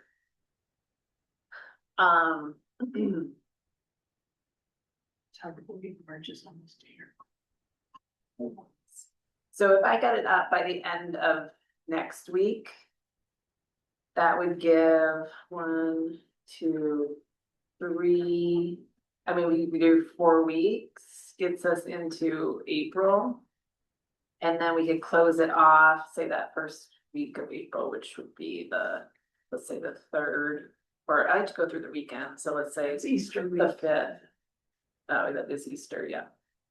Easter's like the 7th or something, so. But that's just people commenting and, Right, but online. I'm just realizing. what but if we could come back from that on the 6th, and I could give our consultant, or at least start to put together your agenda for April to say, here's the additional comments we got and needing final input on where do you guys land on these items and kind of the last kind of public meeting for that. Does that Yeah. sound reasonable? Yeah, and there are actually a couple of, there's a Pine Point Beach Facebook site Okay. that, I can send a message to, I'm not really sure who, I've never known who runs it, but it's more like, information or photos, and this seems like would be like, I could post something on my, to my page and then connect it to the Pine Point Beach.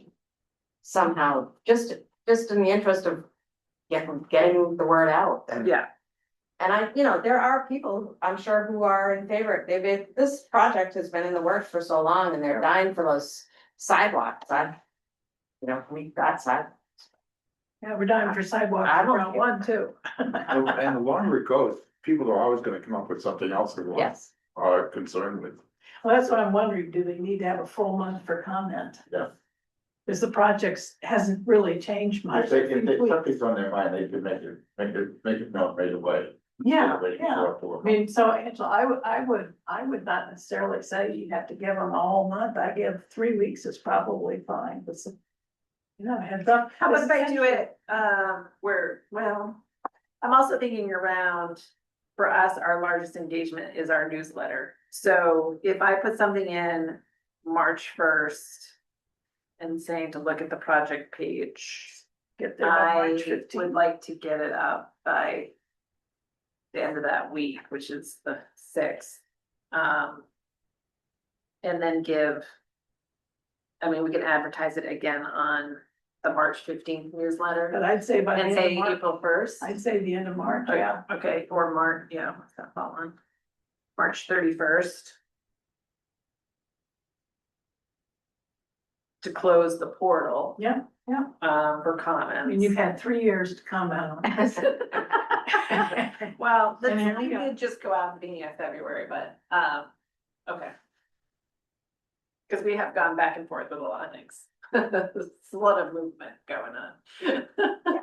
Yeah, You might even reference the fact that this is how long you realize that. yeah, Here's what the summation of all of this has brought us to. Here's the basic design and, if there's something really horrible, let us know, but otherwise. not needing. So you think, you consider there's 2 communities down there at Pine Point, absolutely. I mean, that's interesting. Yeah. I never knew that.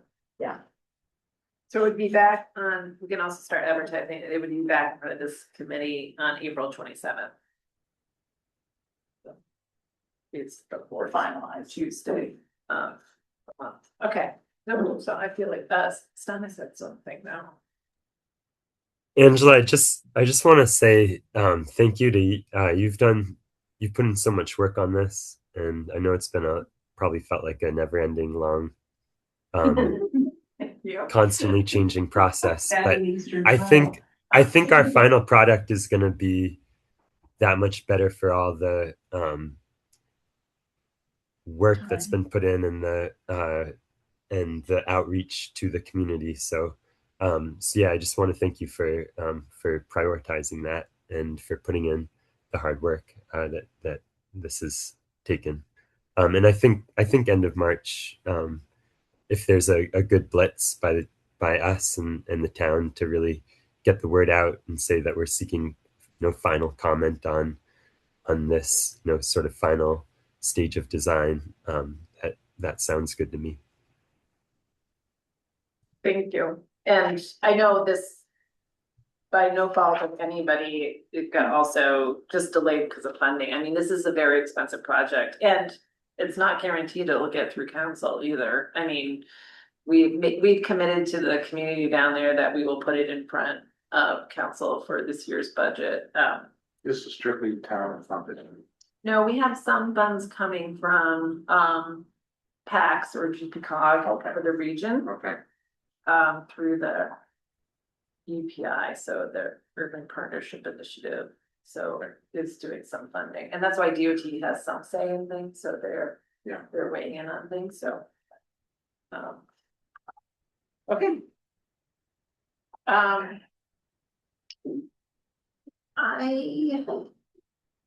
This would be the Hamel Expressway. It is after 8. We just got through item 3. Well, this meeting's going like this project. Thank you so much. Thanks for coming and walking through that with us. I was trying to promote Casual, it's been sitting all night experience. You're used to that.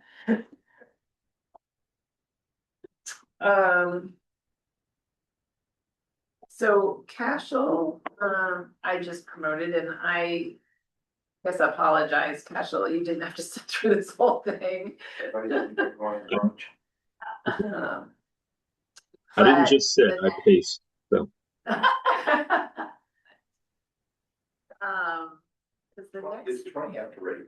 yeah, so I'm wondering how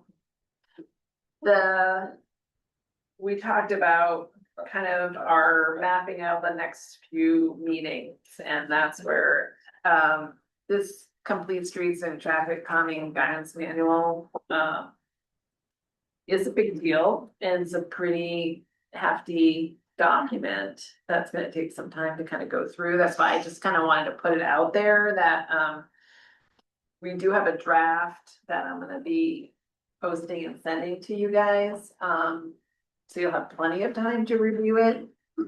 I'm assuming we'll probably get a lot of comments around, the traffic calming piece specifically. But, I did wanna lay out. I'm just gonna go through this quickly and then give Cashel a chance to speak if you'd like, my notes. It really lays out the goals of the manual. I just wanted to kind of lay out for you guys. It's develop design guidance that promotes safer, more complete streets and outlines the benefits and trade-offs of traffic calming treatments. It's really what we've just been talking about for 2 hours. Craft a framework for town partners to support consistent, complete streets implementation. So really putting our money where our mouth is. This is what we're committing to. Let's be consistent about it. Balance modal priorities for right-of-way allocations, exactly what we're talking about. Are we doing buffers of the bike lanes instead of widening the sidewalk? Like, we only have a finite amount of right-of-way. How do we allocate that? And then ensure safety remains the top priority for all modes of transportation. And I think this group, actually, in the conversation we just had, I mean, that's really in the forefront of all of our conversations. So those are kind of the goals of the manual.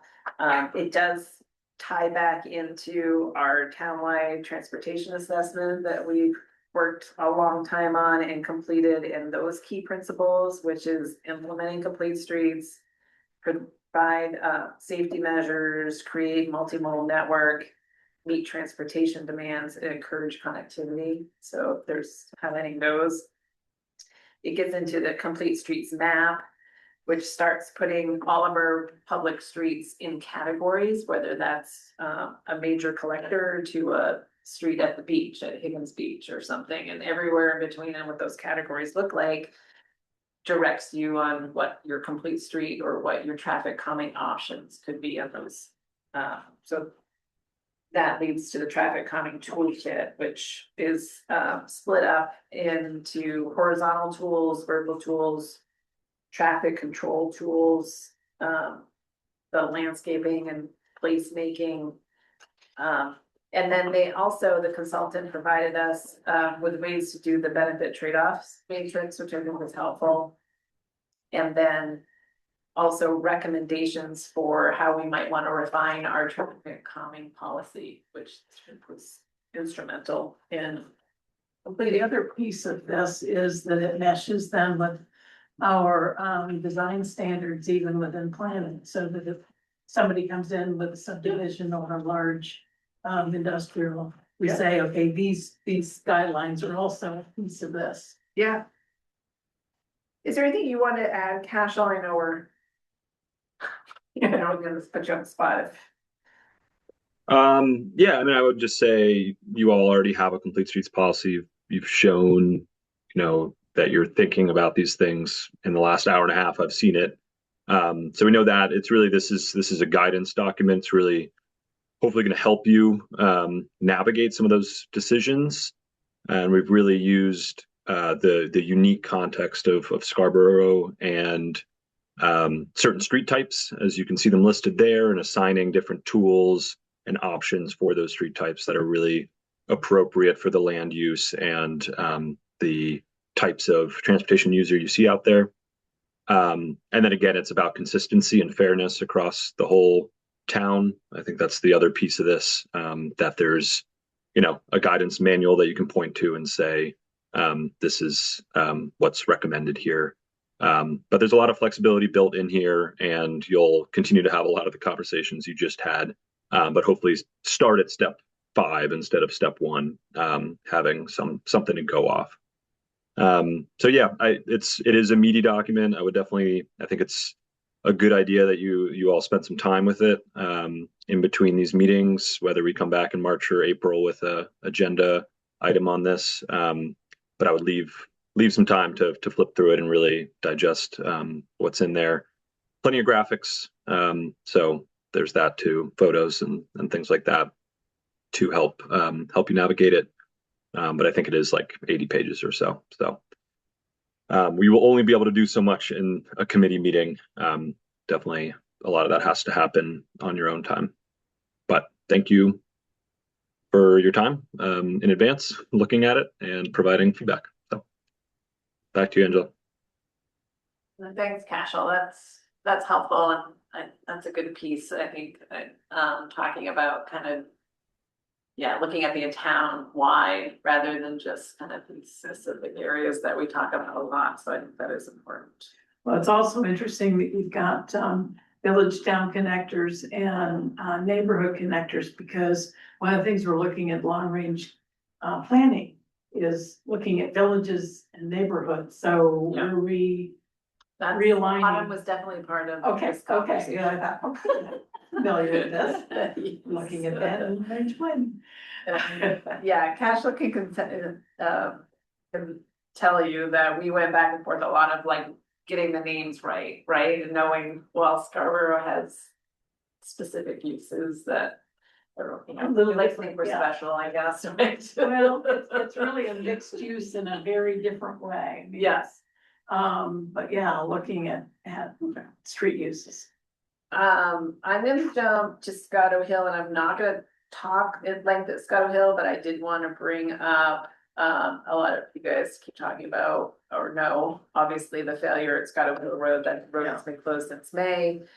I did present in, February to council, and then they had a conversation with council specifically for Scotto Hill Road, which I, myself and Tom Hall and Liam Gallagher were all part of that to support the counselors on that, and really looking at 2 alternatives, whether we replace the culvert or we remove the culvert. And so we do have grant options, first starting with the culvert replacement, looking at a minimal culvert, which I'm calling short-term sign, because it really Is does not get the width that we would need when we go and fix or replace the one just upstream of it, King Road.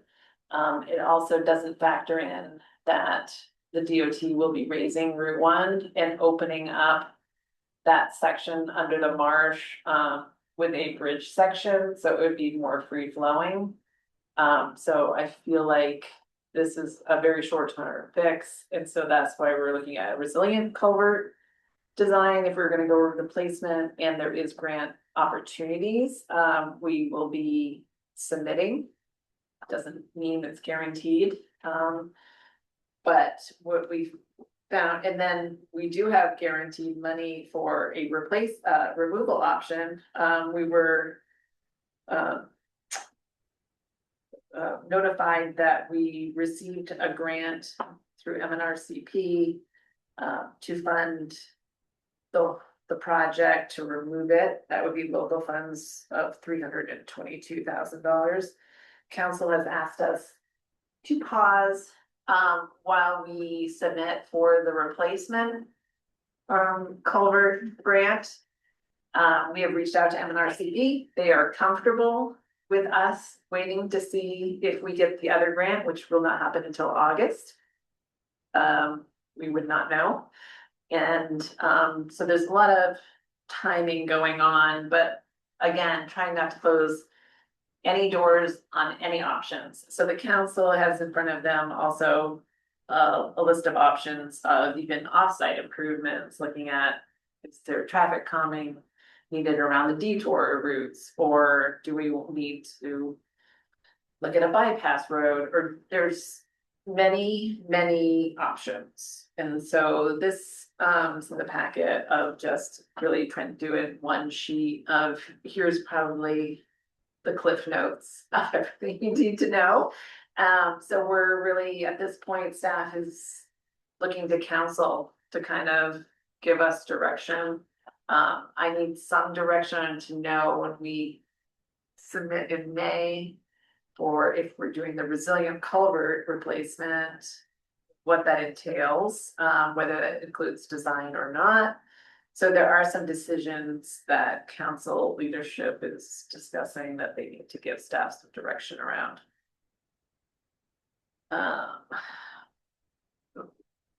You guys can email me with any other questions. How can we? Could you just, very briefly give us a feel for the temperature of the community on this one? I know there's a lot of, I have generally heard that people want this replaced. In the context of its importance to our network and for folks traveling, particularly from West Scarborough, getting points east. Yeah. But have you heard, is there a counter opinion to that There is, and I know Stannis was at our conversation with council also, so he might want to chime in, but I think we did hear from the Scotto Hill Road residents. And I think they're still open to either option, but I think they're seeing the benefits of that being closed. And that if it gets opened, it's not as simple as, okay, replace a culvert and we're back to business as usual. Now it's, okay, if you replace a culvert, you gotta do something with Scotto Hill and do traffic calming and and what are you gonna do so we can kind of walk and move through our neighborhood, right? So, I don't know. I'm hearing mixed. Okay. That's what I thought you would say. I think if you hear someone just looking at the numbers, financially, it's you remove it, but then there's also the whole conversation around connectivity. Yeah. Right. And keeping that open Yeah. for other our future replacement of the Payne Road culvert. That was a good point. Although removing it eliminates a high crash location. So it's like every time you say something, there's the counter. So I think council has a very tough decision to make on that. Stans, did you want to add to what you heard? Yeah, I thought the Council Corner Live event was really great. There were two residents that were there that talked about how much they appreciated it being a dead end and that it felt like cars, pass through cars were going to, the same types of comments you often get, going too fast, that it was dangerous, and that once it was closed off because of the culvert failure, it was a safer place as a neighborhood. And so that's something certainly to take into consideration. If we do fix the culvert and reopen the road, what can we do to make to implement complete streets and traffic calming to make it a better road for residents to live on? I would say we took a vote at the end of the Council Corner Live event, and the majority did favor the resilient culvert solution. So it did still feel like the majority of the feedback is wanting to keep the road open if possible. I would agree with that. I forgot about the vote at the end, you're right. The next thing, Eastern Trail, no new update, we've talked about it before, the bridge setting, safe streets for all, Cashel will be back, and that's what we're talking about in April, to talk about the new demonstration project at Route 1 and Little Dolphin. I don't know if you want to give a little update, Cashel, since you're still there. Yep. Sure. Yeah, this is a Safe Streets for All project. That's a grant from FHWA at the federal level. And the projects are really geared towards reducing serious injuries and fatalities on our roadways.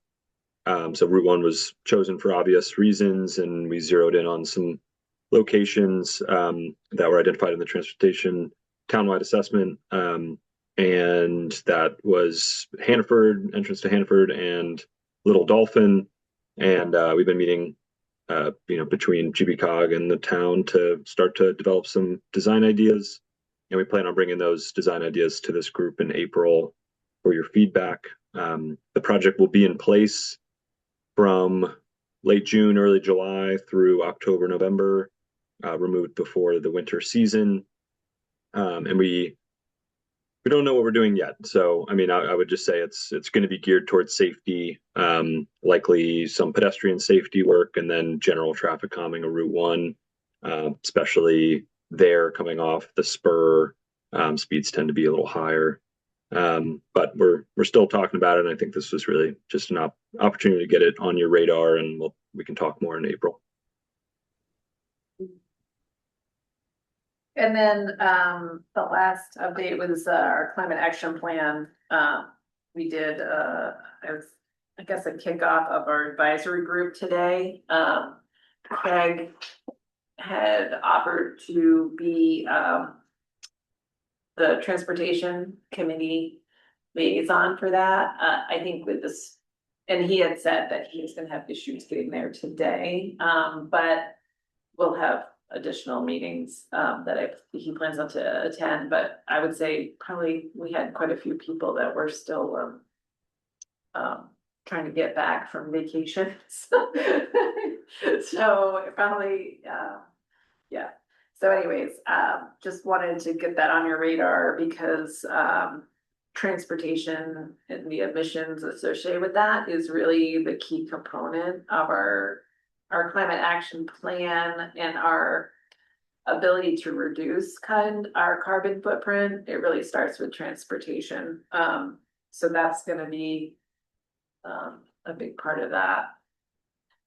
And so I want to keep you guys in the loop and have Craig kind of weigh in on that too. Report back to the group. I'm going to walk rather than parking.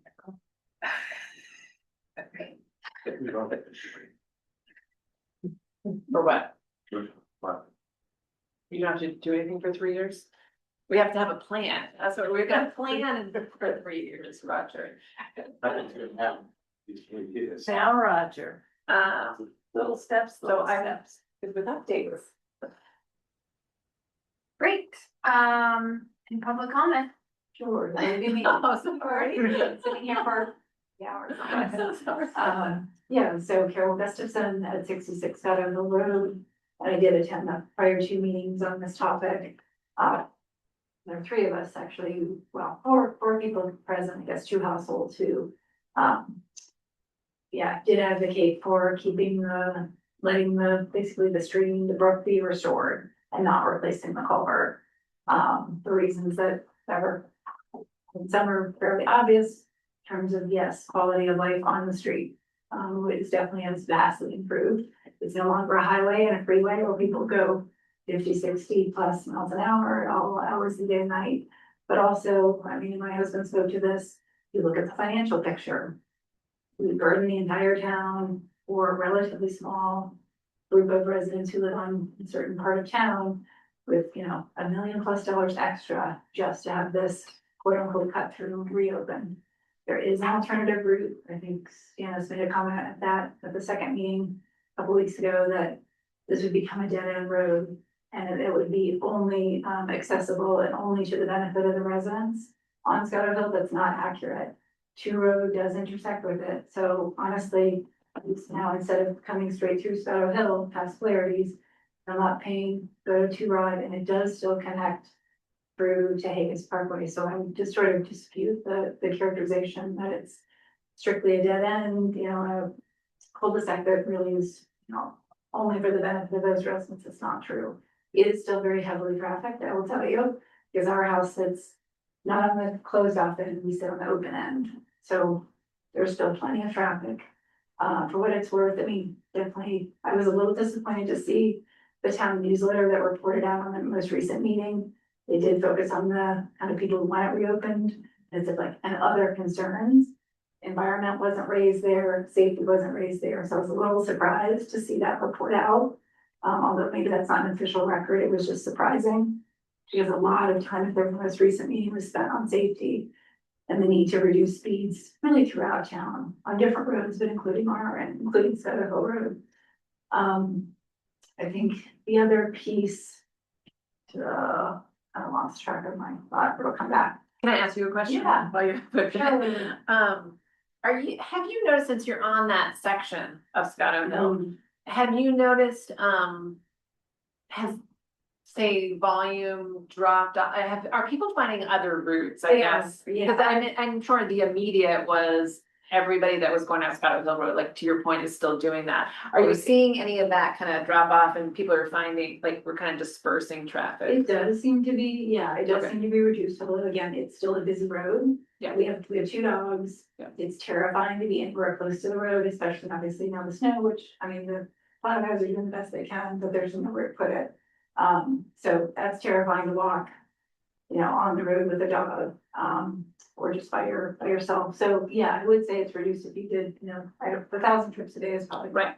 no longer happening. Okay. So it is reduced over, I remember now, I was gonna say, there are now 2 stop signs, which is great. Those were obviously added fairly recently, and then more recently, then was a warning sign. I'm so bad with directions, heading towards Flaherty's. I don't know if Yep. that's southeast, whatever it is. Heading towards Flaherty's, there's a warning sign like, hey, stop sign coming up. Literally, I'd say only 20% of the people heed it whatsoever. So just to the extent that we think signage is gonna help something. Yeah. I'm here to tell you, maybe check the ring cameras on number 2 Rod Road, or our next door neighbors, I can't remember what number they are, we're 66, they might be 64. Literally, people blow right through there. Amazon stops, UPS stops, FedEx stops. Nobody else stops. I literally stand there with my dog and stare at them, and they just blow right through it. Can I ask you a question? Yeah. Have, during this whole debate, have people who live on Two Rod Road, have they been engaged in any of this? It's a good question. I was thinking that I have not, I only know the people who live at the corner there. Their dog actually got run over and killed on Scotto Hill Road. This was multiple years ago. So they're very much in favor of, at minimum traffic mitigation. But, also they're great with, if we end up closing that end of Scotto Hill. So yeah, they're the only 2 Rod residents I've heard from, because you would think the traffic through there has increased. My sense is, it's, those houses tend to be a little bit further set back from the road, and as you know, it's very twisty, turny. So they have to go slowly through that first piece. I'm sure cars just look at them on the way to Painting Road, but yeah, I don't Yeah, and it's know, hard to go fast through You that can't. section. Yeah. on which is, Drive. I think is lovely. But I'm just concerned because this, I can imagine, Yeah, I'd be surprised, I guess. right, that they If, don't, once if they did close Scotto Hill Mhm. and the residents up there Right. Two Rod Putting realize more pressure on there, Yeah. yeah, we wouldn't hear from them. I know, yeah. Well, that's what, I haven't heard from them either. I've heard people say the poor people on Two Rod Road, but I haven't Yeah. actually heard. from Two Honestly Rod. though, Well, Other than I have heard knowing about someone, these meetings has been a challenge, like, Yeah. things happen here about this meeting, Right. unless you're a student, this is someone who's. Whatever, I've been a lawyer in my prior life, I don't practice anymore, but. I know how town governments work or state governments work, unless you're really a student of these agendas and really pay attention, it's gonna blow right by you.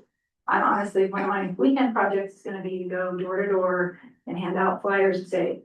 Scotto Hill residents, you need to have your voices heard. Yeah. I think most honestly don't even know, they're thrilled it's closed. Especially more on that end, the folks who are right next to Hagus, honestly, they're not noticing any difference, some difference, but not significant. But I don't even know that they know what's going on. We don't happen to know all of our neighbors, I know a good number of them, so that's one of my projects, just to be like, have your voice heard, whatever your opinion is, now is the time. The apathy, Yeah, apathy slash just lack of, I don't know, again, unless you are really. Like, okay, what's happening with this and when do I need to show up? or it might be good to have, even a link on whatever you hand out to the workshop, because we kind of laid out all of that. Because one of the things I also talked Sure. about was even to look at trying to get feedback from Two Rod, I did hear from someone who travels that a lot. Yes. And had concerns with that kind of sharp corners. That if you're passing a bus or a very large pickup truck, that's something everyone goes Yeah, over one the of the people line. did comment. There's Yeah. concerns around that. That's always been there. I used to go running down Right. there and take my life in your hands, so. But I also mentioned in the workshop, when we were talking about traffic volumes. I know it's hard if you're in a neighborhood saying, well. I just don't want more cars on my road, but if it's a public street and to I this know, group you talking can't about control that. connectivity, that's what we would want, but. We were talking about numbers in like the 500 is what they were used to. We could do counts and see what that is now, but. I think my point in the workshop was also, which I think I got some negative feedback. The Council Corner Live was. I wasn't saying it's insignificant amount of traffic, but I'm saying the road capacity for a local street. Is higher, like that road is designed or built or Talking about Two Rod or Scotto? both. Okay. Scotto's not getting any additional, I'm saying for Two Rod, really, I guess is what I'm thinking of, is that. I know it's an inconvenience, it's unpleasant. But to say, cause I was asked a question by council or a counselor of, what do we need to do to increase the capacity of Two Rod Road as far as, I mean, we can do that and we can widen it, but technically. You could put more traffic on that road, it's just more of a convenience thing, so to say it doesn't have the capacity. Is not what I'm saying. I think there's other things you can do, I think traffic calming is needed, some safety improvements at Payne, at Two Rod, like, and that's what we started listing out is. There's other things that would We be. do an improvement at Two Rod and Payne a couple of years ago. We put a turn. No, there's nothing there. And Two Rod. And the thing is, Maybe the rugby widen out their turn to get us that, Something. to go the other way across the turnpike. When the rugby field is being built. I know when Cabela's went in, were you living down there when Cabela's went in? No, it was already here when we got here. Because when Cabela's went in, it was a big, were you around on that? No, that was around No. 2008, I think, someone wrote We it. were It was a big to-do with the residents on Payne Road. Sure. They were concerned about all this traffic going from the Right. south up Payne Road. Right. And that's one of the reasons they diverted Payne Road down on the Vine. Yes, and that's also now the concern is with Costco open, Yeah, so it would be important to do some traffic calming Yeah, through yeah. that section. so I- the residents there in that whole area, very sensitive. Sure, Yes. oh, absolutely, yeah, no, I mean, yeah, there's going to be the volume. Yeah. Again, I think there's separate environmental and cost reasons to not do that culvert restoration or repair, Yeah. whatever, replacement, but, again, cars are gonna be going through there. I think it's just important, again, because I didn't see it in that newsletter report out, like, was no one listening to any of the safety stuff we talked about for a long time? Apparently not, based on what was posted online. So I just feel I'm like, wondering if it was just a redo of past posts.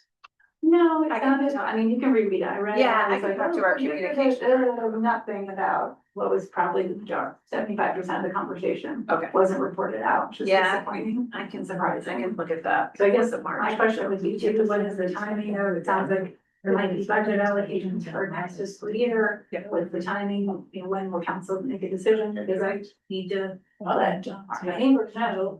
Yeah. You have your voice heard again, whether it's whichever way it is, including. Because right before the culvert failed, I had been really talking to 3 or 4 neighbors, like, we really need to get out there and get through town and get some traffic mitigation here to speed really. Again, I failed, oh, good, we're gonna have like the breathing room, so I just want. No, I know, I really trying, I got another one, I know, I have a truck up there, jumped up and down, yeah, no, but didn't take much. but yeah, so I feel like everyone needs to have their voice heard, I'm gonna encourage everyone to do that. And just again, encourage whoever the council or whoever to allocate funds, if there is gonna be, an actual, a new culvert put in, to make it a safer place. So I'm tasked with trying to come up with the capital improvement projects that are get presented to the council for budget associated with all of this. And so at this point, I'm kind of providing just a lot of information. So I assume, and I know it sounds like you're savvy enough to kind of go through the calendar stuff, but I'm gonna say when the capital improvement projects go in front of the finance committee, and maybe we can figure out what that date actually is. I don't know if they've, in the budget portal, if they've been that specific yet, but there's specific dates where the finance committee, which is three of the counselors, go through all of the CIPs, and they basically make a recommendation to the full council, and other counselors during the council process can move things around and change it too, but typically they go with kind of the recommendations for finance. But that would be probably a critical meeting. The date to know about. A date to know about, yeah. Prior to so- that, people should have their voice heard. Sounds like. Oh, definitely, Just, send an definitely. email or a If letter. emailing is, yeah, very good, because I'm thinking council is probably hearing or getting a lot of emails for Yeah. to residents or even Yeah. non-residents. Right, who wanna come from That wanna wherever come that would from there, be, yeah. Saco or wherever it would be. Yeah, so. Okay, thank you. Because this, oh yeah, thank you, I will get to him in just a second, just a quick question, or point that. Obviously, any of the options here for this road are not necessarily imminent. Whether some people might like that or not, but I'm curious, it does seem like it would be a good opportunity to. Do a data collection on a traffic count, if we have that ability, and I can't quite. Figure out, there's not like a direct use of that I can think of right now, but. It would be worth to do. It would be worth collecting it while that road is closed. Yeah. I think just to have some sort of comparison, and perhaps the benefit would be that, if the argument is to be made later on about. What capacity remains on these roadways. Yep. We would at least know like the bottom number of that. And I know if we do, which I do believe we have that capability. With the police department, just putting that out there at some point. Yep. The next couple months might be valuable. Sonis, go ahead.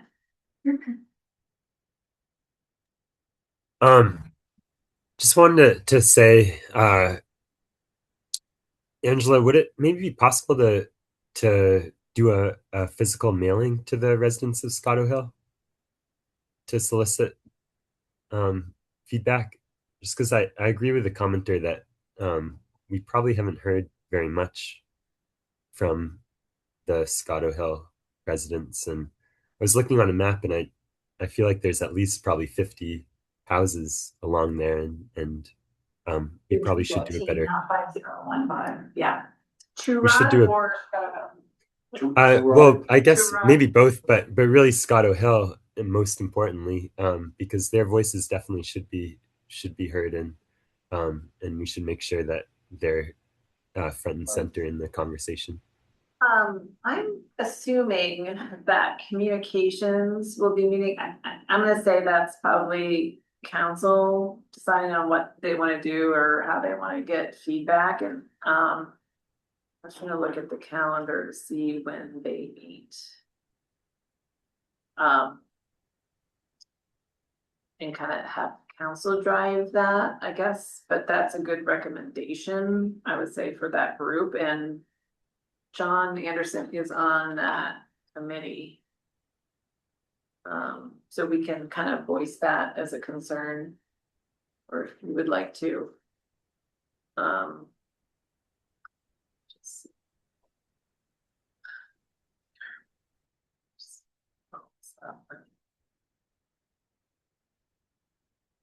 To the town calendar real quick.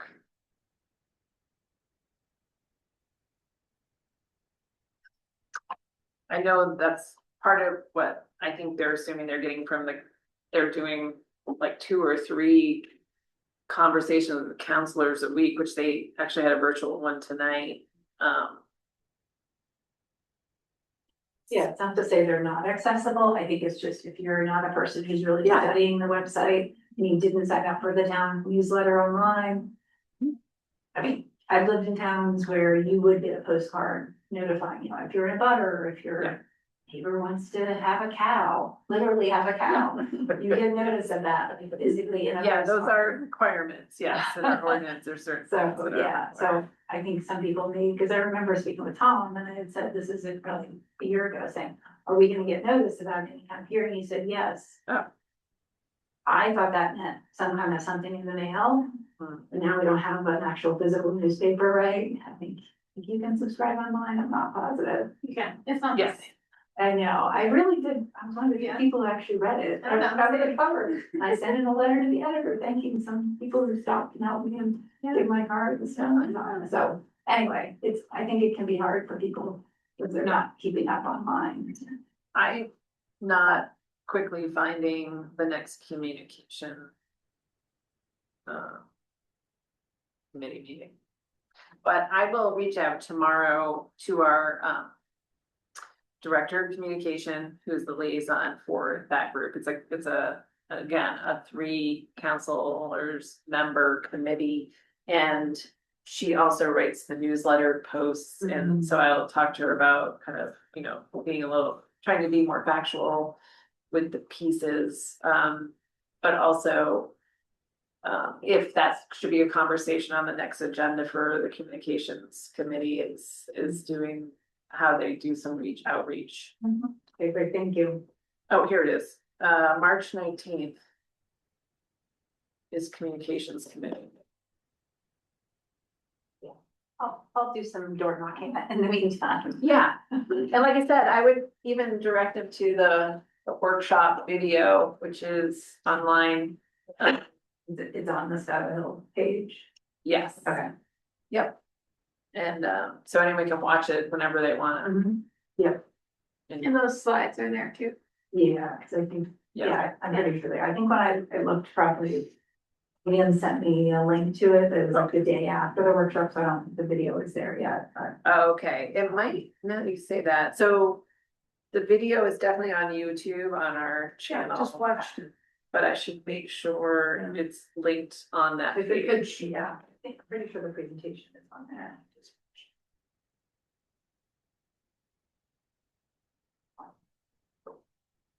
Great, thank you very much. Thank you. Thank you. Thanks for waiting. That's fine. I was doing other work. I probably would never not. We always appreciate feedback and, certainly to the extent that we can help engage others in the public and get right conversations is always valuable, so. Thank you for that. And I do think, just FYI, the Conservation Commission, I think, is also weighed in on Yeah. the removal option. Mhm. I don't know if they wrote a memo or maybe there was just discussion at their meeting, so just. Okay, that's good to know. Yeah, I know one person did speak at the council Yes, corner. I'm getting my terms mixed up. she was at part of that? council after the workshop we did. Right. I think maybe a couple of Conservation Commission members. For the removal. Right, yeah, I didn't remember. She said she was officially part of the committee or just, here. We thank you.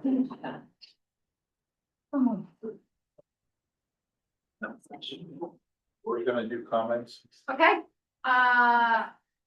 actually, does anybody else have any comments? Yeah, I just like to say something. I think that information that Stan has sent out.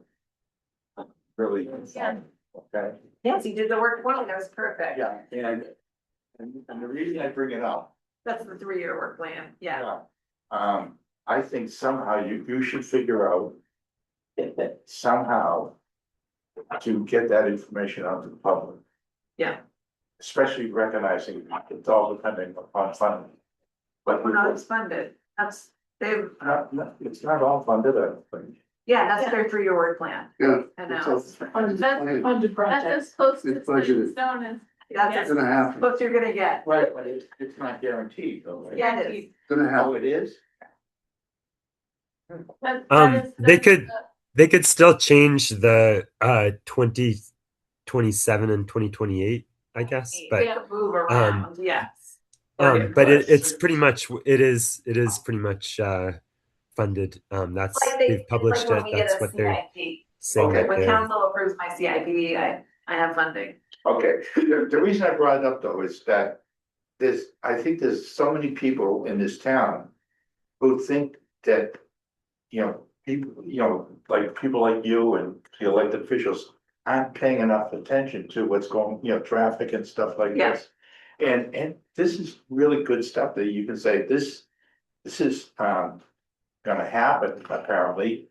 And this is the result of a lot of meetings and But to planning your and- point, Roger, because you and I are now skeptical. I'm in the same boat with you, like we hear it, like it's the negative coming at us, that I do need to clarify some pieces of that. Yeah. It's not as easy as writing the title, because if you write the title that they're doing Gorham Road and it's design work and everyone's like, what the heck, you guys didn't do anything. And a lot of it is design work, but it's also paving work, or they're just adding shoulders, like some of it is minimal, and so I wouldn't wanna just put it out there going, we're doing Payne Road, we're doing Gorham Road, everything's gonna look great. When, Well, you know what I mean, yeah. 'Cause that's when we get all the negative, Yeah, that we're not well, that's providing, why I say you've got it's to, the minutia, Somehow if you the can- details. somehow if you can work it so you can get that Yeah. information. So what I do, just so you know, I mean, that's a every lot, 3 year. that's a lot of stuff. Well, all those, which came out of this committee, when we did the last 3 year work plan. Or maybe it was before that, we started the transportation map. So this is where I get it from. Yeah. We have this conversation with DOT. I update our GIS map that has that link, that has, here's, local projects, here's DOT projects, here's developer projects. So the DOT projects come out of this, that's what updates that map. So we go back to, this is an opportunity, like you said, to maybe spell out some of that, but also. Put that link back to this map. I am hesitant to put design, I don't put design on that map because no one sees the design. And quite frankly, probably a lot of people don't care that it's designed. For us, it's on the shelf, it's ready, like that's actually a step forward, so it's all good stuff, so I think we should comment on it.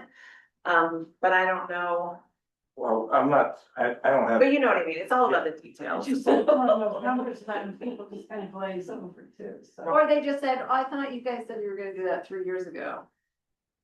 Yeah. well, well, for instance, I was gonna ask you, what's going, Yeah, see? I keep asking you this, and I keep forgetting, what's the end of Gorham Road? From, like the Nunset Brewery, when's the complete streets gonna be finished down there? I am putting in front of council a CIP to design the next section. Which, again, is to design the Nunsuch River Bridge crossing, Okay, which is a big deal. It's a big number and it's also coordinated with DOT, so it's gonna be lengthy because it's a bridge, so they Yeah. own it. I don't have a lot of confidence that it will get funded. I don't think it's gonna get passed. I don't even think it'll get to council, okay. but I'm trying. I just want to say, we keep plugging along, Yeah, this is what's yeah. coming out of the transportation study, we put it in front. I think council has set, which if you haven't seen, I encourage you to go on the website and look at council goals. They have looked at having kind of a 0%. Which really kind of pulls back a lot of the CIPs. So if the culvert. But all I can do is throw it out there and Yeah. see what happens. So if the culvert fails underneath the bridge. Then you've had enough. Well, that's what happened with Scotto Hill. So now I'm putting in, again, I'm putting in a big number for Scotto Hill. And then all of the little projects around Scotto Hill and design for Scotto Hill. So I have a lot of CIPs that I don't think are good. My list is very long, but it just can't get all funded. Just to, So that's I feel like it's an easy one to say, let's push it a year. But I'm I'm saying I'm putting on there, I'm putting East Grand Ave, we're talking $4 million Yeah. at least. So there's a lot of big stuff that Yeah. I'm proposing But in at the least- engineering department, at that least it's gonna be you're- tough decisions. At least if you're putting it out there, Yeah. then it's not on you to decide that. No, none of this is me to decide.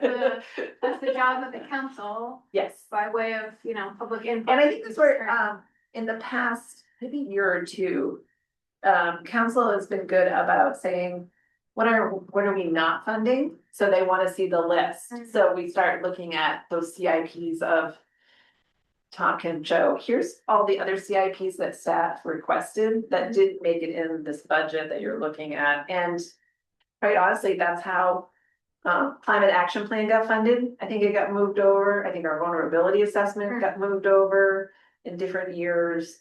So some pretty big initiatives that kept moving forward because council found a way to juggle things around and get priority projects allocated. So it's a question of how they prioritize it and what they hear from residents, right? So if that's what I'm saying to the East Grand Ave folks is, if this is important to you, you should be, paying attention to the budget process. And I guess just to go back to my original comment around all this, I really do think that the public has to know that there's a lot of work and Yeah. everything that's been going into all this planning. And this is what possibly could happen over the next 3 years, say. Yeah. Okay, not saying it's gonna and all that stuff, but this is the result of, your town doing stuff, and the staff. Well, and that's the elected state, what you're talking about, that list, that's what the state's doing for Scarborough. Yeah, but all those projects originated somewhere, right? Oh, yeah, They probably originated in some Yeah, room that's- like this. or yeah, that's something, true. Okay, that's the point I'm trying to make, because Yeah. you talk to some of the people. And they'll just complain about everything, and it's the impression is nobody's doing anything, they don't care, and there's a lot of work going on. Yeah, and that's my point. So, Yeah, for people, this group, we're sort of looped in a different way than most people are. yeah, But yeah, I think you're right, and I agree with Angela that it's a delicate method by which Yeah, some of that information gets communicated. We are much more familiar with kind of the verbiage that comes out in the work plan and what that means and how sure it really is. And, they give you a very short one-line description and, we're sort of used to understanding, maybe reading a little bit between the lines, but not everybody is. I've even had to call DOT with certain ones. Yeah. saying, it says you're gonna do this, and they're like, well, that's not what we meant. Yeah. So We'd it like- gets we'd into like to do- clarification. it's like the Long Road instead, right? No, it won't do that. Yeah, but I think your point is a good one in that, the public ought to know Yeah. that, DOT is committing in the next year and the next 3 years tens of millions of dollars. There are a couple of really big ticket items on that list. In either construction projects, that's probably what they really want to know about, but also design work, and that stuff churns quietly in the background until it becomes the big stuff. And so, yeah, when people might think like, oh geez, nobody's doing anything about this. Why is that? It's maybe not the case, and that there are things going on in the background, but they're It's like happening. Sue in said, different until the ways. trucks show up, a lot of people Yeah. just don't, And they just glaze over. for a it. lot of those, if you look at what is on that DOT work plan list in Scarborough, a lot of those are big projects. Yeah. It's addressing big problems out on County Road that we've been talking about for a long time. Broad Turn and County Road, that's another one. All over town. Paving, big paving efforts, and so, I didn't see Fog Road on that. No, it's not. I'm gonna call DOT. I gotta tell you, Fog Road is so bad right now. I always used to take that to go to Oak Hill. So it's traffic calming? It is. And you're like this, like this. Have you been on Fog Road, baby? not recently. Check a ride on Fog Road. I go down Highland now. I go down Highland now because it's so bad. Go ahead, son.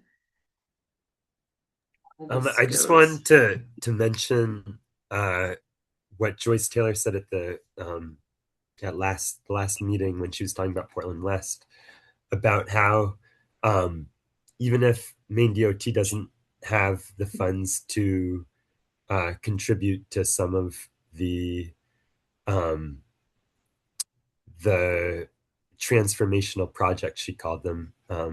Yeah. That Maine DOT is always open to complete street treatments when they're repaving or doing a heavy repavement or reconstruction, and there are a number on that list of reconstructions and heavy pavement treatments.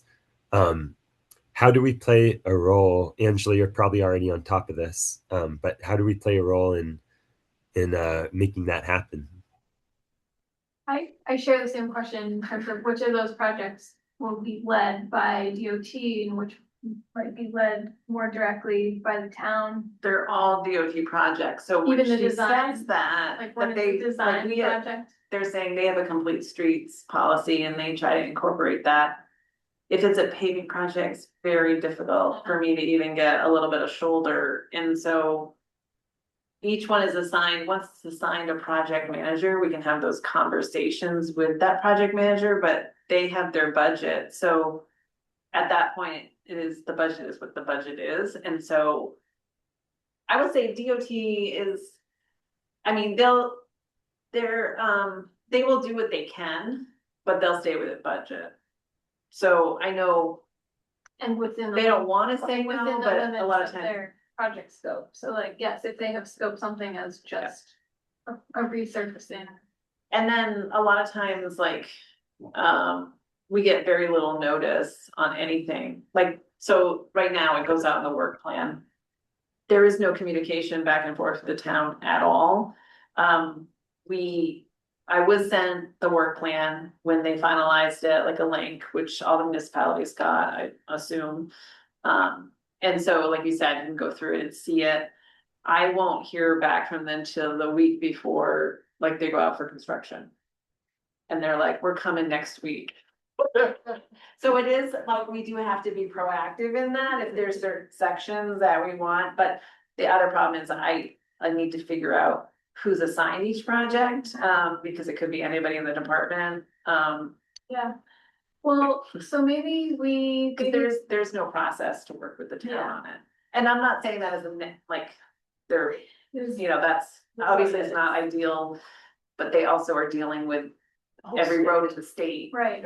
And So then for probably them to no- be like, oh, I should call Angela, it's probably not on the top of their Yeah. list.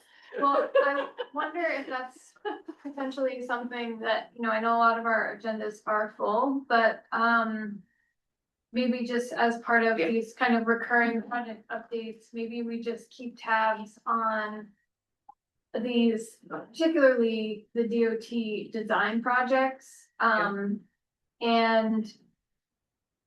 in a way to make an effort to do right by our, you know, the community that we represent on this committee, and do some due diligence to help try to implement some of these complete streets policies and design guidance that we have spent so much time working on, and actually that we're hearing from our community. It's not even just policies on the books, right? It's like, we're really hearing But from. also what we people can in do in a town. complementary way as those projects are headed. Well, that's what I mean, Yeah. so just keeping tabs on it, like, okay, the design for this road, do we need somebody to look up the project manager? We can do that, that's fine. Yeah. Or, you know, checking in with them.